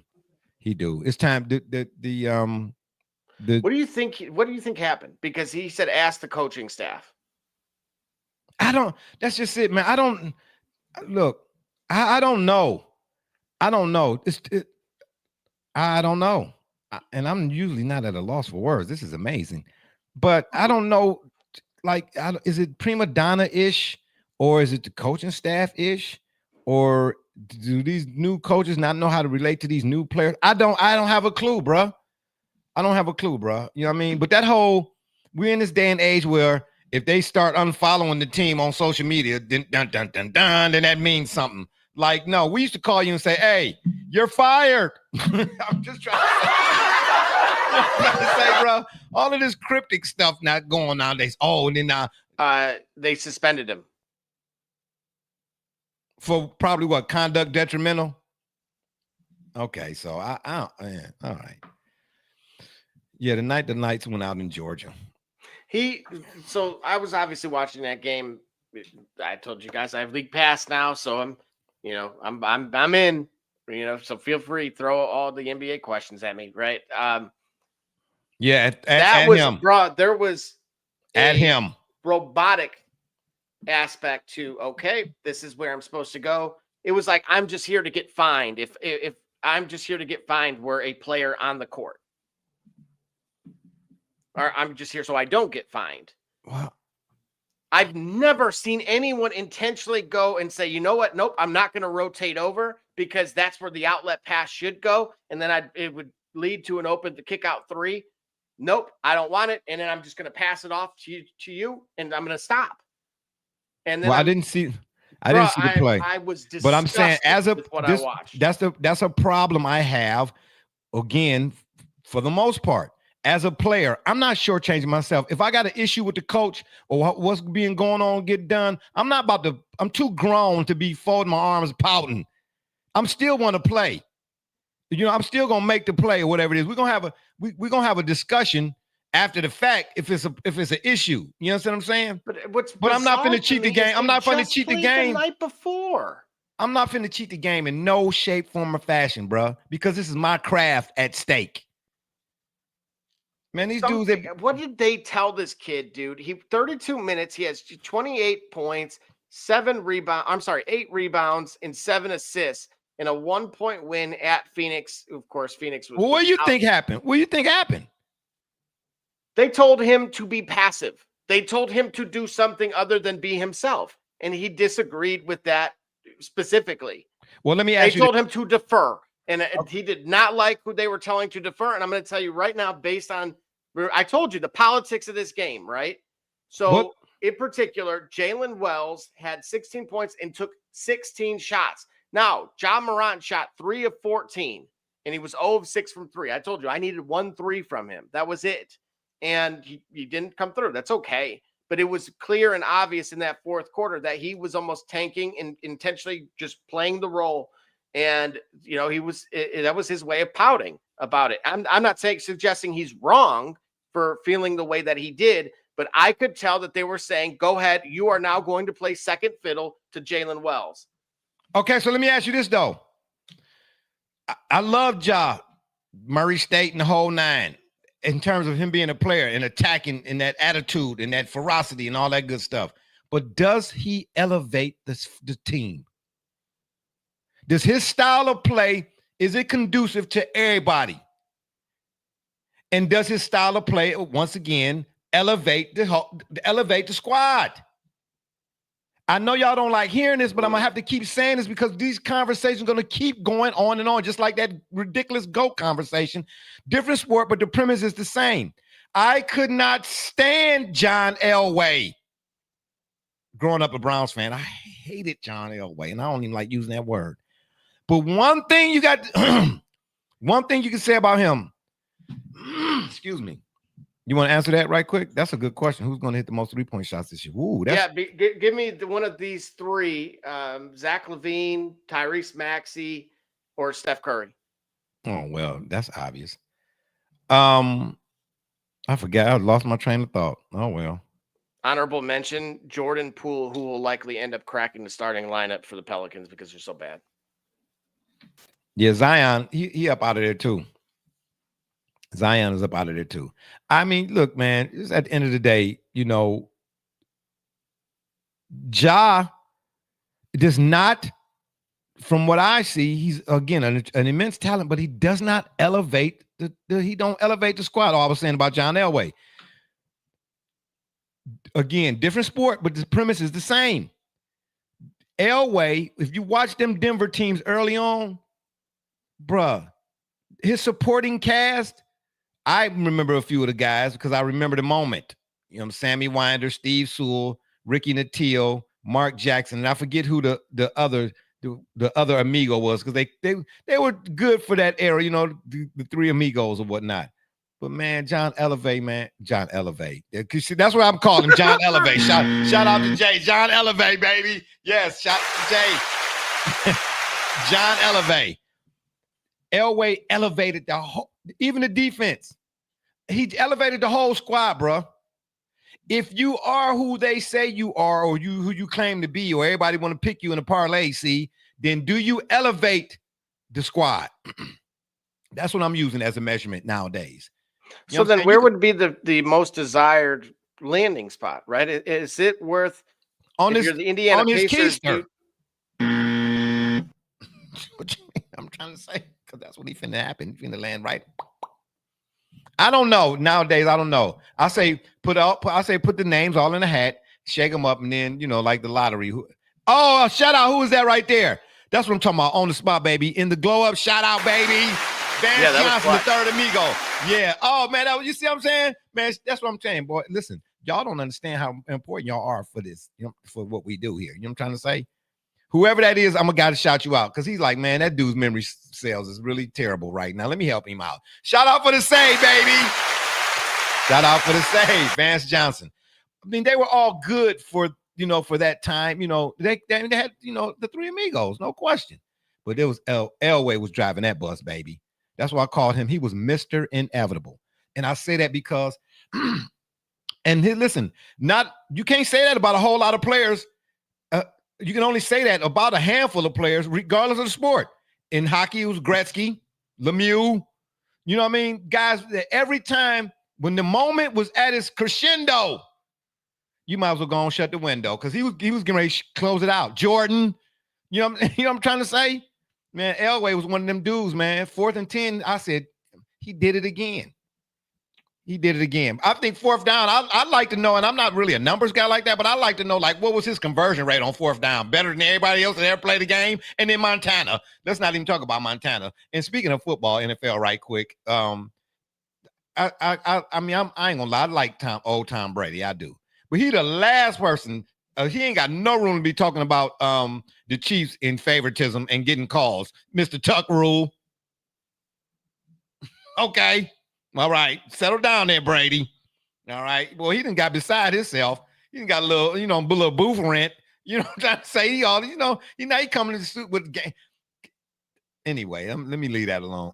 Anyway, yeah. You picking the Blazers. Like, what about the Blazers to make you, you know what I'm saying? Because with all due respect, Bill Walton, may he rest. He's not there. He's not walking through that door, Double J. And that was the last time the Blazers, and that was 77. I mean, so what are you seeing right now?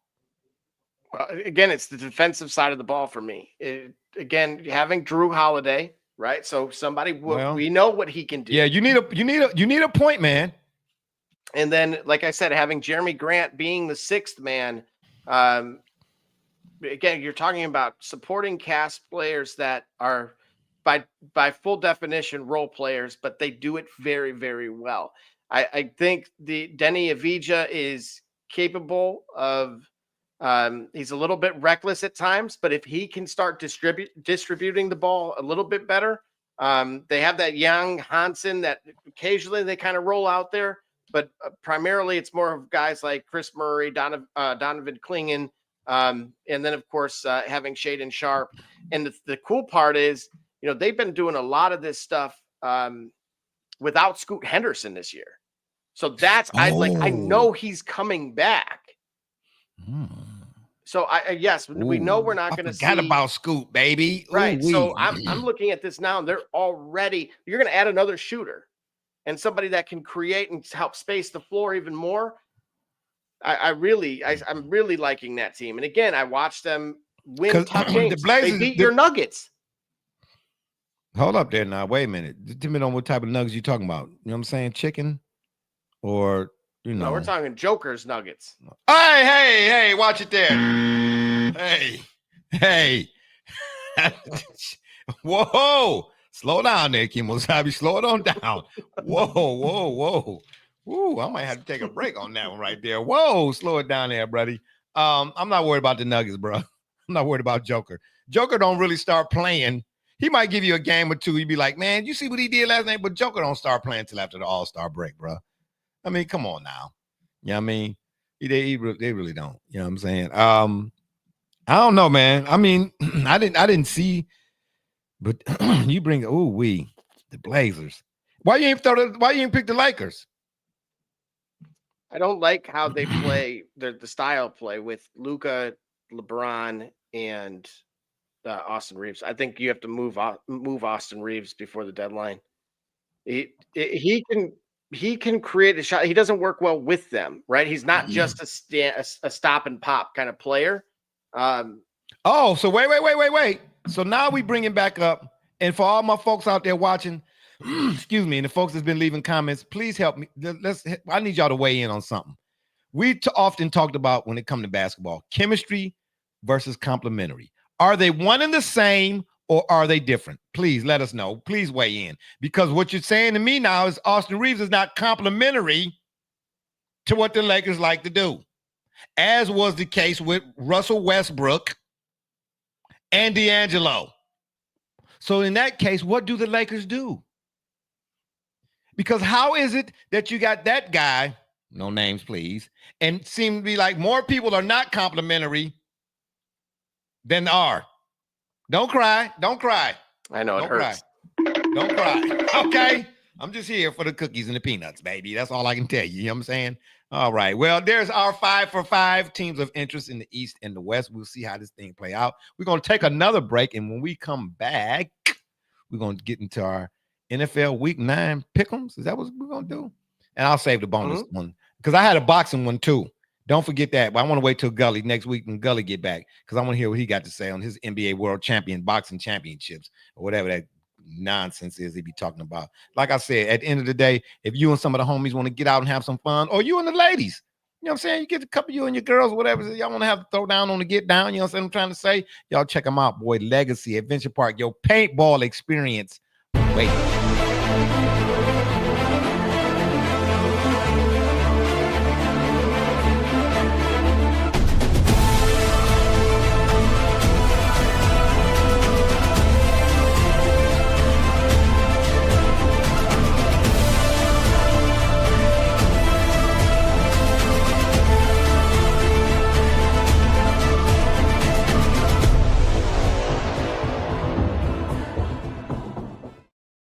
Shout out again. Hey, baby. Hey, man. I'm sorry, man. I got to play another one of them. I'm sorry. Y'all got to forgive me. I got to. Because I just like it. The music, baby, has got me. The rhythm, baby. Don't let the rhythm hit them. Rakim. You understand what I'm saying? Check the intellect and then inspect the thigh. We're going to come right back after this one. We're going to...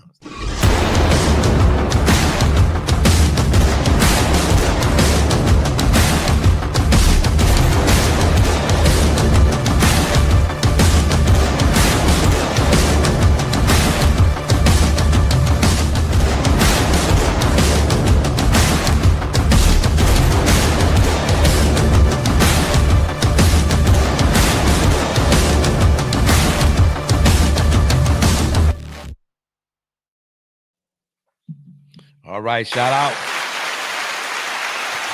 We back. Double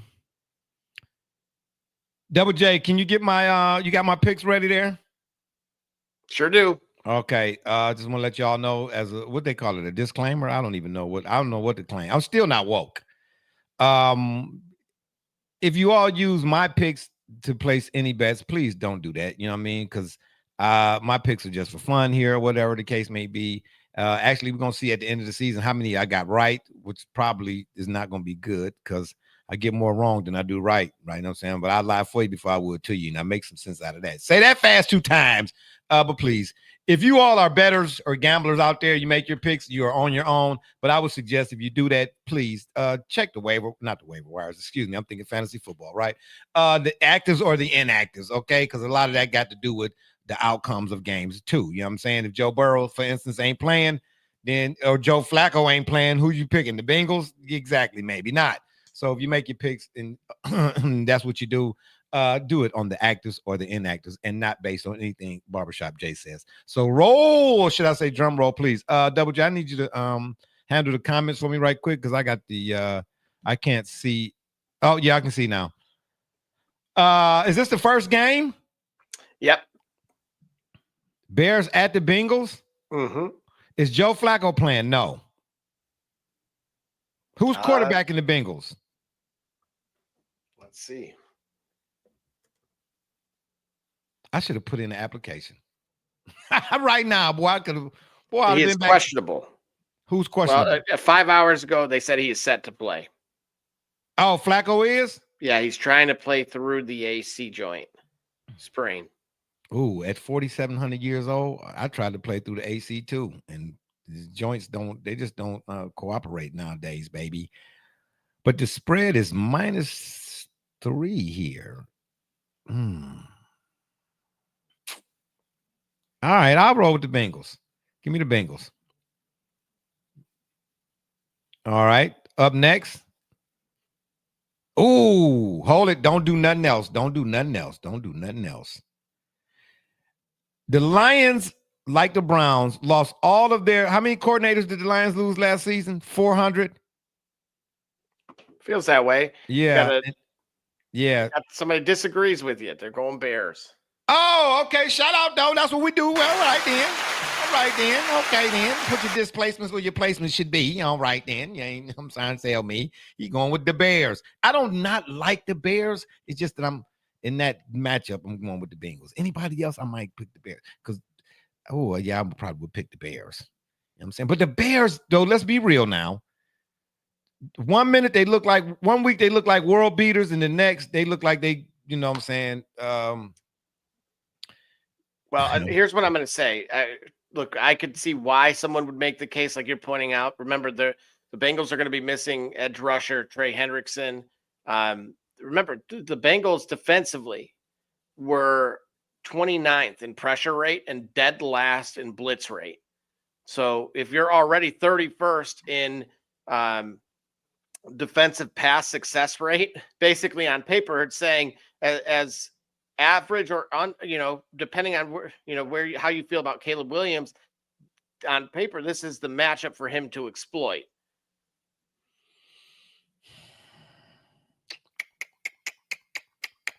I'm still staying with the Bengals. But again, though, man, the Bears. Sandy's going Bears too. Oh, wow, really? Oh, you're getting a button. Okay. Y'all not gonna keep going against my picks now. Yeah, man. I mean, again, any other week I might have picked the Bears, but this go around, give me the Bengals. Hey, are the Browns playing this week? I hope not. Yeah, me either. No, I knew they wasn't playing Double J. It's their bye week. Bye. Bye. It's their bye week. Give me the Lions, bro. I don't even need to see the spread. That's right. Shout out, go Lions, baby. JJ McCarthy is returning. Does that do anything for you on the Vikings side? No, you know what? With all due respect to JJ, man, I don't think he's the answer. And McConnell is a quarterback whisperer of sorts, but I don't think McCarthy is the answer at quarterback. Not for them. Yeah, that's fair. I don't. I think they're gonna be back in the draft or making some sort of type of move. Somebody gonna have to fall off and they pick them up or whatnot. But yeah, Panthers at the Packers. Are the Packers? Are they? I mean, are they? Did they get the ball rolling? Are they rolling now? Well, the question mark for me was more so Bryce Young. It looks like he will return to the lineup. But the thing is, remember this Packers defense, to your point, is top 5 in pressure rate. So quite the opposite of what we just discussed with Cincinnati. And the Panthers are 22nd in pass block win rate. So, oh man, well yikes! He may go right back to the injured list before the end of that game. Yeah, well, ain't no way to block the pass and win. I'm just saying. Win because you ain't winning if you passing them type of blockings. Yeah, give me the Packers, bro. All right. I know Jerry Jones got to be over there. I know he is Levadiot. Oh, he got to be ridiculously livid. That's your fault, though. You know what I mean? Now, and if I'm not mistaken, did I see some early reports about the Cowboys going to be looking for a pass rusher in the draft? Anywho, Broncos at the Texans. Ooh, this is. Ooh, show me what's the line, Double J. Let me see the line. Absolutely.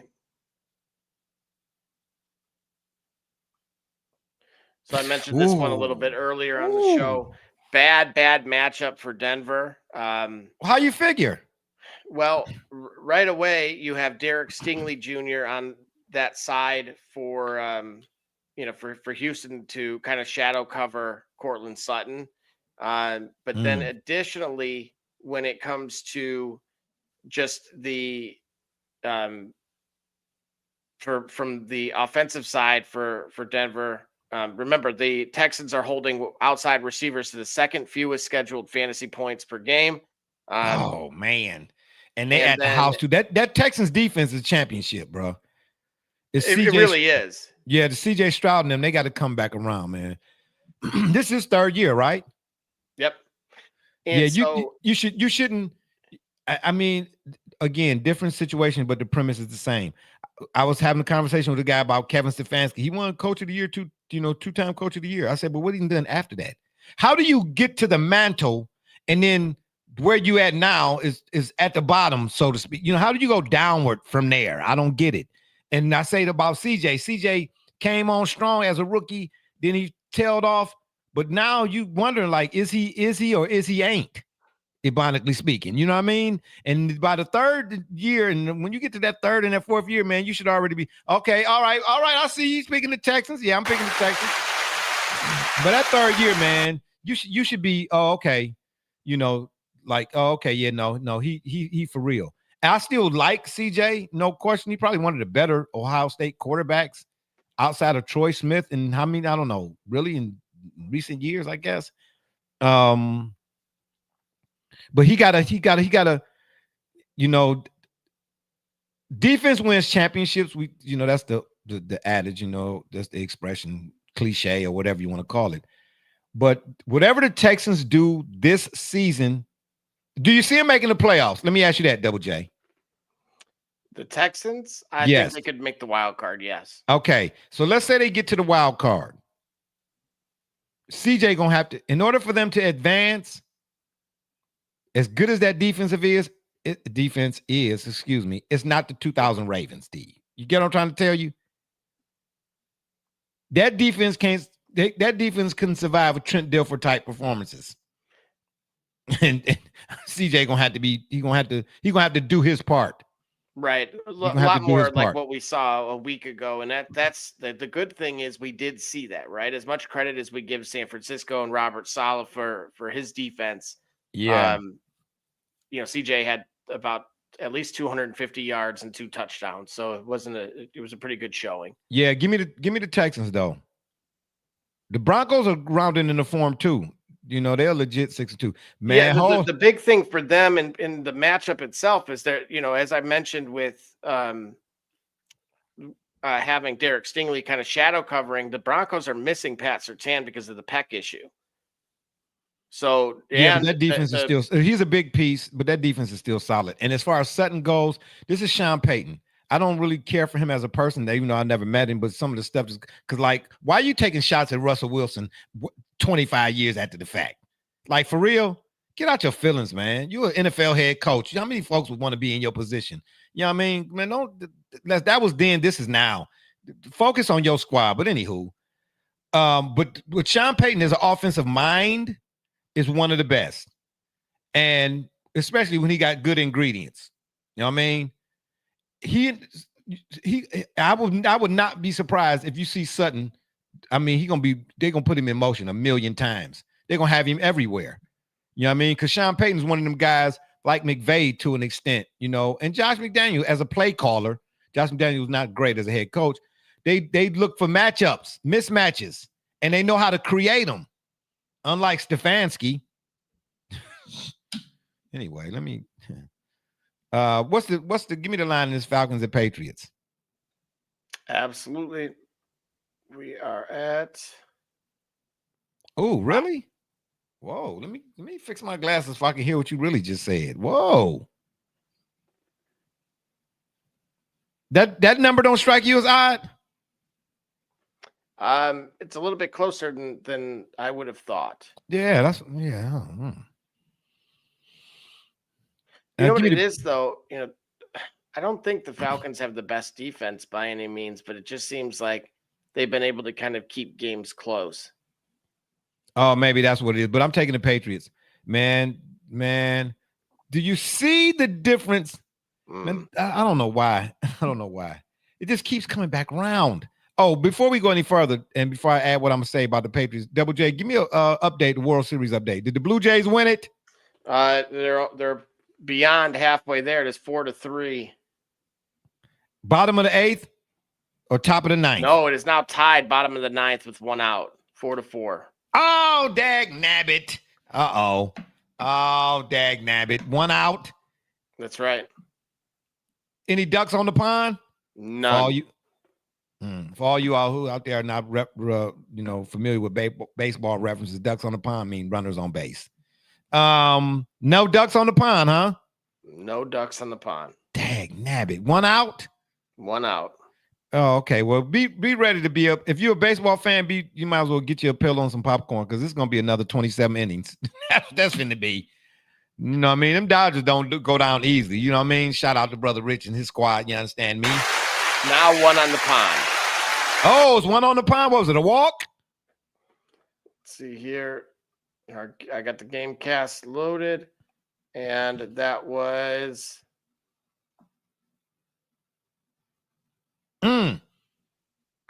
Yep, a walk. All right. And then while you're at it, can you give me some college football scores, some updates right quick? Absolutely. Because I'm going to tell you, while you're looking that up, I'm going to tell y'all right now, college football teams to watch out for in the playoffs. I ain't saying they're going to win it all or no nothing like that. I mean, there are times here on this program where I jump out the plane at 53,000 feet with no parachute. Just call me Jay Cooper, baby, as in DB. They still didn't find the money. I'm just saying, see. But these are 3 teams I'm telling y'all to watch out for. Should they get in the playoffs, they might surprise some folks, okay? Georgia Tech, Ole Miss, Texas Tech. I'm just saying. Them 3. Let me repeat it. Georgia Tech, Ole Miss, and Texas Tech. They get in that playoff, it's going to be a problem for somebody. Hey, and head-to-head right quick. Do you think Indiana could beat Ohio State? Yes. I don't. And I like Mendoza, but I just don't. Matt Patricia is over there. He got them dudes playing NFL-type defense, bro. He done brought NFL concepts to college effectively. Okay? Because we've seen what Chip Kelly did when he came to the NFL. You know what I mean? McCoy and them, they really, all that at the 5 seconds per play. How long did that last? I'm just saying. Yeah. But what Patricia's doing, yeah, it's highly effective on that defensive side of the ball. I'm just telling you right now, as much as I cannot stand Ohio State football, who gonna beat them? Who gonna beat them? Who gonna beat them? The 2000 Ravens. That's the only team I can see could beat them. Shoot, the Miami Hurricanes, my once upon a time favorite squad, couldn't do it. And they had Kellen Winslow, Willis McGahee. Anyway. So who gonna beat them? Can you pick anybody off the top of your head? You might watch more college football than me. Who gonna beat them? Who give me somebody that might have a chance other than Indiana? You say Indiana. You know what I'm saying? Well, yeah, I would probably lean towards A&M. I think the defense, I'm looking at defense. Oh, and yeah. Probably the biggest weak spot for Ohio State. In contrast from last season is the run game, right? Yeah. I forgot about A&M. Potentially a much slower paced game. We saw, that Texas game, as bad as it was. You talking about today? Playoff like that. Yeah. Oh, man, Texas. They should have lost that game, bro. They was down 30. Yeah, well, almost only counting hanging days and horseshoes now, I'm just saying. But they was down 34-10. Right? Correct. Absolutely. Okay. Yeah. Right. You know what I mean?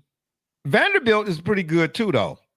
But I'm not surprised they lost to Texas. That's what Vandy do. They go out to record-breaking 7-1, whatever it is, and first time or second time or third time in school's history, and they've been around since 1714. And then, what I'm saying, boom, but had they got that onside kick, ain't no telling. Anyway, what about Tennessee and Oklahoma? Yeah, so Oklahoma's going to walk out a winner. There's a minute left, and it is 33-24 Oklahoma. Hey, did you see that? Who was the guy? I can't think of his name. Number 32. Picked the fumble up and caught a cramp at the 4-yard. Oh man. Hamstrings, baby. We got to do some squats, baby. Get them hamstrings loose, son. You understand me? But anyway, let's get back to some of these NFL picks so these people can go home, get some sleep for the night. Get up for some of that NFL Sunday. Patriots, Mike Vrabel. The Patriots look like Mike Vrabel. Do you know what I mean? You understand what I mean by that, don't you? Yep. I mean, my goodness. Will they win the AFC East? I would say so. That's fair. I mean, it's possible between them and Buffalo, right? Yeah, right. Well, we need, we know it's possible, right? There's a possibility. You understand me? But let me say this right quick. I'm jumping. You know me. I like to jump out the planes with no parachute to see if I can land on my feet, right? Cat like Jay. I'm putting it out here right now. Barring injury or any unforeseen craziness, the Patriots, IU all day. Shout out to IU. Boy, whoever that is, they really like Indiana. Okay. The Patriots and the Bills in a 1-game playoff, I'm taking the Patriots. Josh Allen is Josh Allen. I love Josh Allen at Wyoming. This dude was throwing lasers in the blizzard. Go look at a couple of his games in the snow. And you know, Wyoming, they start getting snow in July. That's what it seemed like. He was throwing lasers. I wanted the Browns. I said, ooh, wee. Because, you know, this lakefront and all that. I said, ooh, I want the Browns to get him. Josh, he legit. But Mike Vrabel, Drake May, they're starting to be that. I'm looking real close at that combination. I'm just saying. Give me the Patriots. 49ers at the Giants. Who's not playing for the 49ers? Everybody? My gosh, man. Yeah, uncertain on who's going to be quarterbacking the team. It's not decided quite yet. Well, let Gilbert Arenas do it. You know what I'm saying? So sue me. Let him do it. You know what I mean? He got all anyway. My man Scatty Boo, man. Did you see what happened to Scatty Boo, man? Oh, I know. Oh. Dang, man, the Giants is bitten on snakes, baby. God dag nabbit. Man, they done lost Malik Neighbors, Daniel Jones, Saquon Barkley, Barbershop Jay, and Cam Scatty Boo. My goodness, boy, let me tell you something. Ain't nobody got time for that. My goodness, man. Do Dable keep his job? I would say there was enough there that could suggest. I mean, look, how good would any team perform without, their number one receiver? Then, the star running back, right? You take them off any team in the league, and they're going to struggle. And so they've been at least competitive in all of these games. And I think they'll be competitive in this one too, right? Over the last few weeks, I talked about the defensive coordinator of San Francisco that, they've been kind of executing more of a cover 3, cover 4, cover 6 combined. And they saw CJ Stroud just light him up. It was over 300 yards. So Jackson Dart should air it out against them. And of course, remember, on the other side, this could be a game for McCaffrey where, Saquon just put up 150 and a touchdown on him and he cramped up, right? Or got hurt. But here's the thing though, Double J. You can ask a chef a great chef can make a meal without the best ingredients, but can he make a meal without plates? What kind of meal you getting without plates? Well, he's getting Darius Slayton back, thankfully. Right. I'm talking about. Wait, Slayton don't play for the Giants. Do he play for the Giants? Correct. Mm-hmm. Really? But I mean, this is Jackson Dart, man. He can't. Bruh, he's a rookie and he shows promise, no question. But come on, man. You take that Scatty Boo gone, Malik Neighbors gone. Who else is gone? Right. I mean, well, they got Tyrone Tracy back. Right. It's not Scatty Boo, right? Yeah, it ain't Scatty. But getting Darius Slayton back, I think, helps Rondale Robinson and Theo Johnson. And knowing that San Francisco's top 5 in the highest explosive pass rate allowed over the last month. And, they operate as a slot funnel. So if you have all that supporting cast back, he should be able to kind of, maybe pick them apart and stay in the game. But okay, so you think Dable keeps his job then, regardless of? It depends how bad it goes, right? So, again, staying in games versus winning them, you might knowing the pulse of the league, right? That you'll get the boo birds anyway. They're not the Jets. That's the hard part. Well, that's that. Well, you know what? I'm gonna go just based off what you said right there. I'm gonna go because I like Jackson. I do. I'm gonna go ahead and roll with the Giants. Well, let me see the spread though. Let me see the spread. What's the spread? Absolutely. A lot closer than many thought, right? What is that? That tells you something, right, folks? Yeah. I will always say this, does. regardless if you don't play, it's more so just at least get a feel for those numbers aren't meant to lie, right? In terms of, it looks like it is, right? Because it would sound like, as you pointed out, Barbershop Jay, they're missing the running back, the receiver. Yeah. So on and so forth. There's no way they should stay within a field goal of this game. And I was just that's why I was saying to you. That's why I said let me see the line. Because I'm gonna give me the Giants, bro. Give me the Giants. I'm gonna take the Giants. Yeah, all day, every day. Ooh, the Colts at the Steelers. Man, is Mike Tomlin? Is he done? Is it over? How so? Because it seemed like the Steelers are sort of in line with them, like the Spurs and all them teams that's used to winning championships. You know what I mean? That's their level of expectations. Like, if we don't win chips, go home. You know what I mean? Cleveland, they just glad to go 0-16. They have a parade. I'm just saying, it makes no sense to me. Well, I will say this: if give me Tyler Warren anytime touchdown versus Pittsburgh. Again, Pittsburgh's just outside of the top 5 in terms of points per allowed to the wide receiver position. Yeah. And in particular, I've watched the tight ends pick them apart too. We saw that even with Cleveland. That's how Dylan was able to get a touchdown. We're going to take another break, y'all. When we come back, we're going to finish up our week 9 picks, and we're going to let y'all go ahead and get out of here and get y'all's night started early so y'all can get up earlier and watch the games, baby. Cleaning the cracks on your pavement surfaces can take hours and be torturous on your body. Until now. Bicracky Weed Removal Tool was designed specifically to clean pavement cracks in a fraction of the time, all while standing up. Bicracky's patented design incorporates a 2-sided steel blade and is encased by a durable fiberglass shell.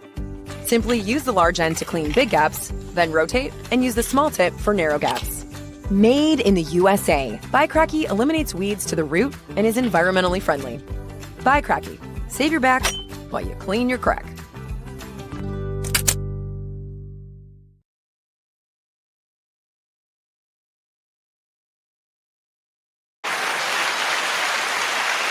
We are back. I can never get over that, man. Big gaps and cracks in your back and cleaning cracks. I can never get over that, man. Oh, Double J, you're going to have to tell them they're going to have to come up with something else, man. Because sometimes I stumble over something. I be done said something to get us FCC, baby. That clean your crack while you scrap on your back. I don't know. Anyway, let me stop right there. Let me take a sip on this. This must be Everclear. Refreshing. Boy, I tell you. Ooh, this is a tough call, man. Do you think do you think that's too close? Is the spread too close in this one? No, because the in terms of the running back, Pittsburgh's run defense has actually been pretty good.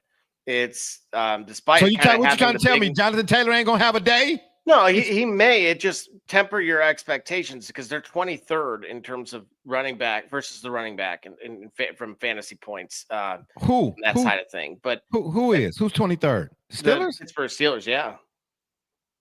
What? So they actually have, contrary, to what we think, very good at stopping the run. And despite having the bigger names at corners, we don't actually have to fear the position. So here's the thing. Steelers are giving up the highest completion rate to outside receivers, 71%. and the most yards per game at 138. So Darius Slay and Joey Porter Jr. are both outside of Pro Fantasy Football's focus, top 75 corners. So if you got Michael Pittman like I do, line them up because they're going to exploit this combo. And Daniel Jones himself has actually done very well against single high coverage. He's actually QB2 in the completion percentage and QB1 in yards per attempt. And so as I kind of mentioned a little bit earlier, with the Steelers, if he being Pittman doesn't shine kind of as I was expecting, they lost their starting safety Elliott as well, and so he's usually their coverage defender against the tight end. And we just saw Tucker Kraft put up 7 catches for 143 yards and 2 tutties, and now it's Tyler Warren's time, who I would argue is the better of the 2 tight ends. Whoa, slow down there. Close the front door and let me give you one of these. Oh, hell no. You want to say that again? Right. So again, defensively, you do not have to fear. No, I'm talking about the part where he better than Tucker. Warren is better than Kraft. Absolutely. Look. Oh, it's macaroni and cheese. Oh, stop it. No way. You really believe that? Absolutely. Oh, man. All right, then. That would say, I mean, I knew you'd like to live life on the edge, but man, you know what I'm trying to say? I got to jump out of the plane every now and then. Yeah, well, hey, well, you're going to fly that one too by yourself. I will say this, though, for those on my ranking sheet for this week, tight end position, of course, Tyler Warren 1, Tucker Kraft is 2. So there you go. I don't hate the guy or something, you know? I don't know, man. Well, I just gave you the sauce. I'm just saying, but I'm still, you know, right, exactly. All right, so do you want me to give you anything about Pittsburgh's offense? You know? Well, you don't have to, because I've watched it a couple of times. It's anemic. Well, look, here's the thing. That O-line is struggling, 25th in the pass block win rate. How many times has Aaron Rodgers been sacked, though? Roughly. That I don't know. You don't have to. But the Colts are number 6 in pressure rate over the last month. So you're going to find out. Ooh, eeny, meeny, miny, mo, catch some rabbits by the toe. I'm going to go with the Colts, though. Shout out to your boy, Jay, baby. Yay.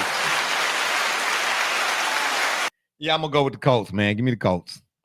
I will say this, too. I brought up another tight end. If you're in a pinch, Jonnu Smith, a little bit more of a viable option as well. The Colts are top 5 points per game to the tight end position also. And Freiermuth got hurt last game with a quad injury. And you know me with soft tissue injuries, I say forget about it. So, yeah, the quad, that's especially in football. You're a done deal. All right, who we got next? Yeah, give me the Colts. San Diego. You know, I remember that commercial when Arnold Schwarzenegger was the governor of California. Let's go Chargers. So I don't even need to see the line in this one. The Titans, they just going through some growing pains right now.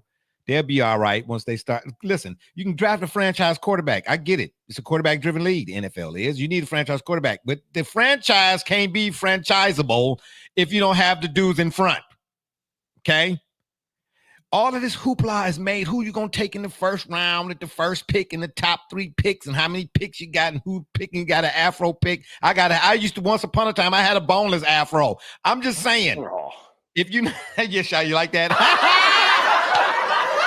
I'm just saying, if you're not, you can pick a franchise guy, but you better, if you got however many multiple picks, you better be picking guys in the trenches because that's where that's where it's at right there. You win the trenches, 95% of the time you win, the outcome is in your favor. Now tell me if I'm lying. If I'm lying, I'm lying. Here's the thing, though. How much of this, like, look when I show you, something like this, right? You ain't got to show me that. I'm gonna give you a team. Look at the Cincinnati Bengals. You can't all this knock about Joe Burrow and such, bruh. Well, you see where Flacco's at. Well, I can see where he at. Yeah, I'm saying. And, is that Dylan Gabriel down there? Oh, wow, right, yeah. Wow, yeah.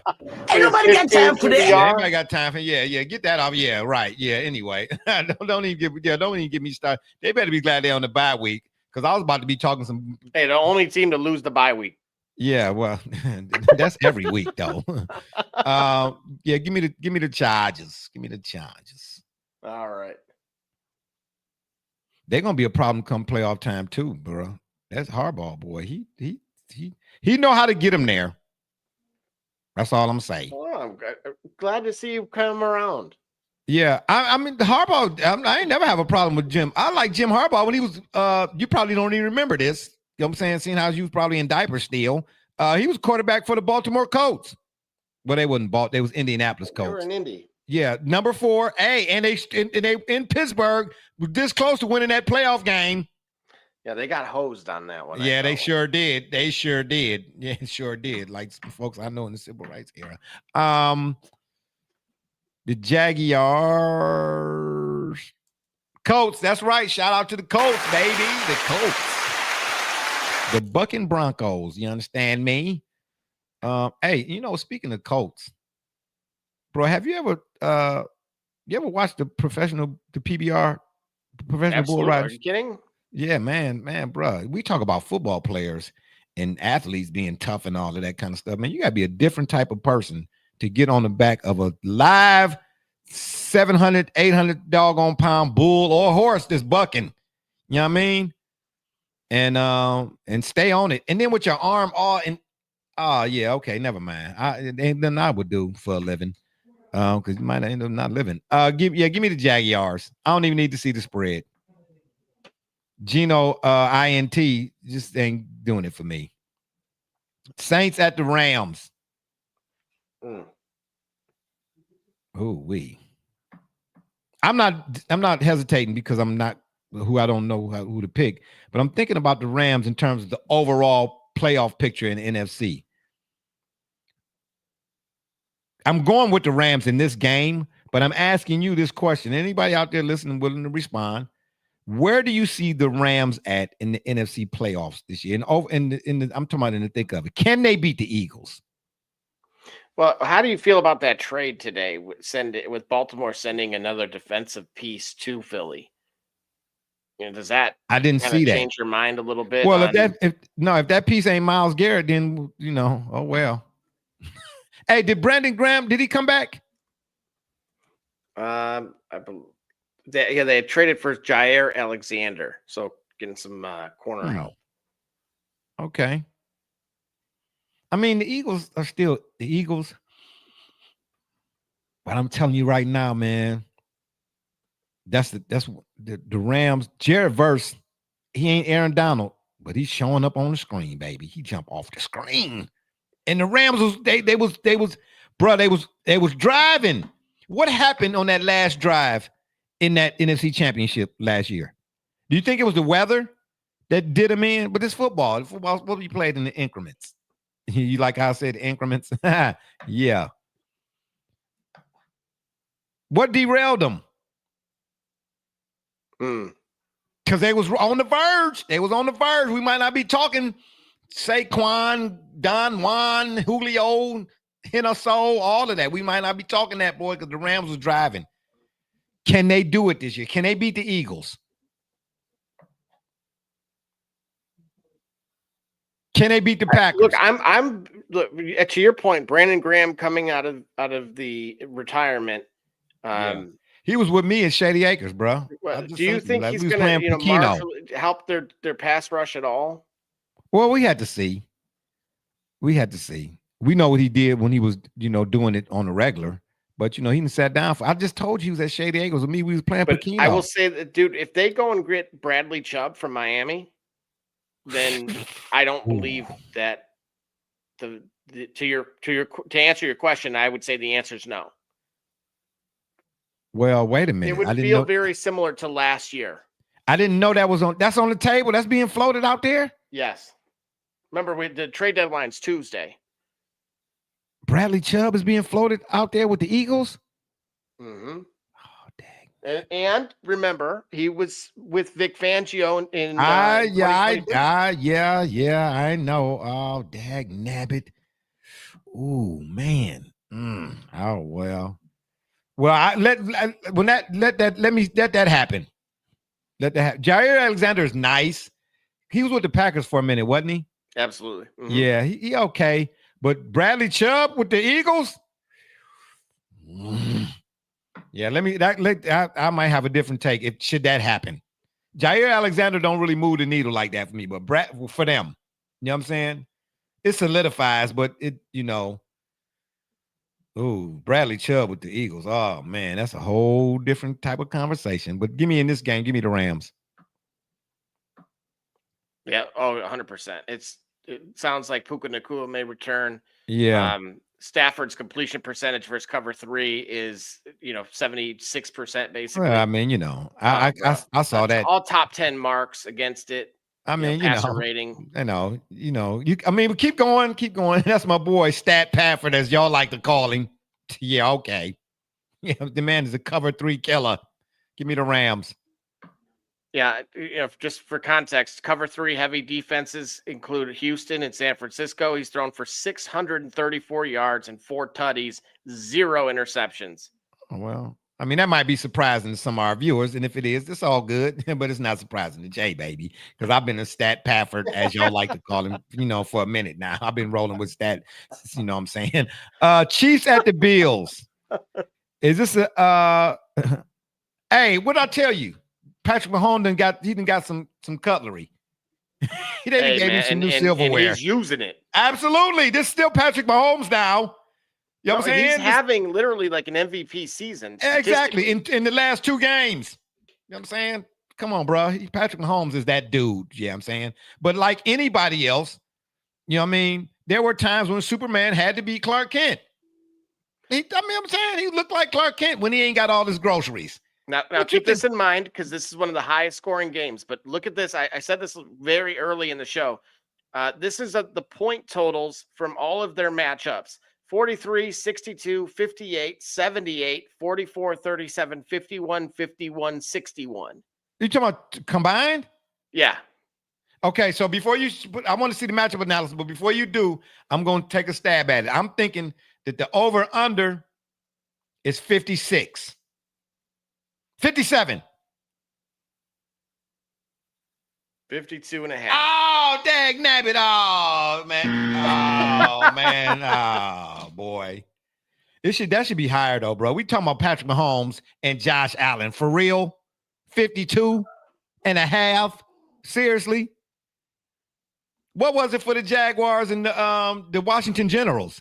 It was 50.5, wasn't it? I mean, seriously, this is Patrick Mahomes, and come on, bro. You got MVPs in this game, and all that talk about MVPs and this and MVPs and that. You got Josh Allen and Patrick Mahomes, and you give me over under 52.5. Come on, bro. I ain't buying what you're selling because it's smelling. Give me the Chiefs, though. Okay, I'm not betting against the farm patty, Duke. Even though it's in Buffalo, I don't care if it's in Buffalo, Schmuffalo, Katy, New York. I don't care. I don't care. Give me Patrick Mahomes, baby. Because if anybody is Jordan in cleats, it's that guy. Okay. Wow. Okay. Oh, well, I've been saying that. That now. You know what I'm saying? Okay. Fair, foul, flag on the play. We ain't going that way, but I'm picking the Chiefs that day. Seahawks at the Commanders. Give me the Seahawks. Jackson and Jigba, whatever. I didn't even know how they had enough room to put all that on the back of the jersey. Yeah, I mean, I don't care what I don't care what the spread. I don't care. Give me the Seahawks. Jaden Daniels is not playing, is he? I do not believe so. And even if he was, Scary Terry is out, bro. You know what I mean? I don't know. He's back now. Is he? Mm-hmm.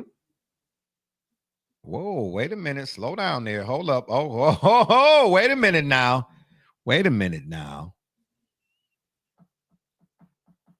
No, I'm still taking the Seahawks. Give me the Seahawks. Yeah, I'm still taking Seahawks. I like the Commanders. I like Jaden Daniels and what he do. But he got hurt, man. And, that's kind of, I think it's still kind of bothering. Don't pick the Cowboy. Don't slide over there to the Cowboy side.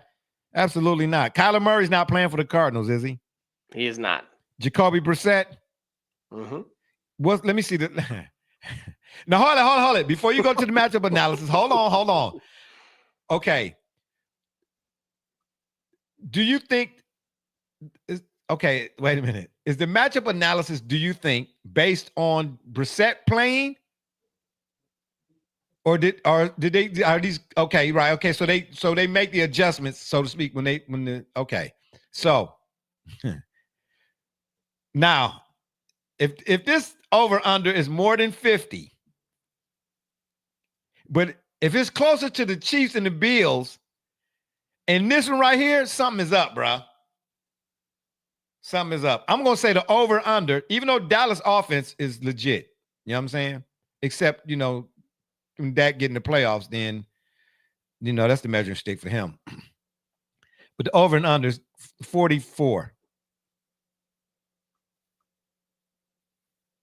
Ooh. Oh, absolutely not. Oh, absolutely not. No, I'm hitting all the buttons. I'm hitting all the buttons, bro. Oh, hell Oh, absolutely not. Okay, who comes up with this stuff? I'm actually more surprised that it's only a spread of 3, which really speaks to kind of I started the show off with teams versus wide receivers. Cowboys are the worst. Teams versus the quarterback. The Cowboys are the worst. This 3 because Kyler Murray's not playing. That's why. But I'm talking about the over-under. How in the hockey sticks is the over-under 54? Look, it's a credit to both Dak Prescott, and it's also to the discredit of that defense. That's the only thing I can think of, is that even Jacoby Brissett can pick them apart. Well, you know what? Because you said that, and so emphatically, and so demandedly, and so pointedly, I'm taking the Cardinals. Wow. In Dallas. That's right. Give me the Cardinals. And then last but not least, drum roll, please. The Ravens. What? It was Thursday. Oh, duh. See, this is why. To all the kiddies out there, please make sure you take your vitamins. Okay. The iron pills or some type of pills, because you know what I'm saying? I'm still not woke, obviously. I'm trying to tell you, I can't be. Oh boy, this is unbelievable. All right, well, there it is. There you have this week's pick. Shout out again to Jay, baby. You know what I'm saying? Pick at your own risk. Okay, for all of you all out there, intents and purpose nazes, you know what I mean, doing the gamble areas and all that old kind of stuff, because I don't need to call a 1-800 number, all right? Because I had my day in the sun, and trust and believe, I lost more than I won. I'm just letting you know right there, okay? It's not no fun. But y'all let me know how you do, you know what I'm saying, and get some of that NBA action. Can we get an update right quick on the World Series before we get out of here? Please tell me the Blue Jays won. Let's find out. We are in the middle of the 10th, going to the bottom of the 10th. Okay, so in other words, we'll give y'all an update when we come back next week, because I'm tell you, this game will still be going on. Game 7 in the World Series, baby. Blue Jays and the Dodgers. And on that note, I'll leave you with this quote. He who seeks more than what is necessary indulges in error. Let me read that again. He who seeks more than what is necessary indulges in error. That's Hazrat Ali radiallahu anhu. It's been fun, but we got to run. Don't forget to check us out at 9:30. And my apologies for not being here early on the PM side. You know what I'm trying to say? Or y'all can check us out on Facebook, Twitter, Instagram, the shop's fan page, and of course YouTube. And please, when you're over at the tube, we'd be much obliged. Please hit that subscribe button. We wasn't on TikTok because of Gully, right? Yeah, okay, yeah. He's fired. He's getting a pink slip. Fired.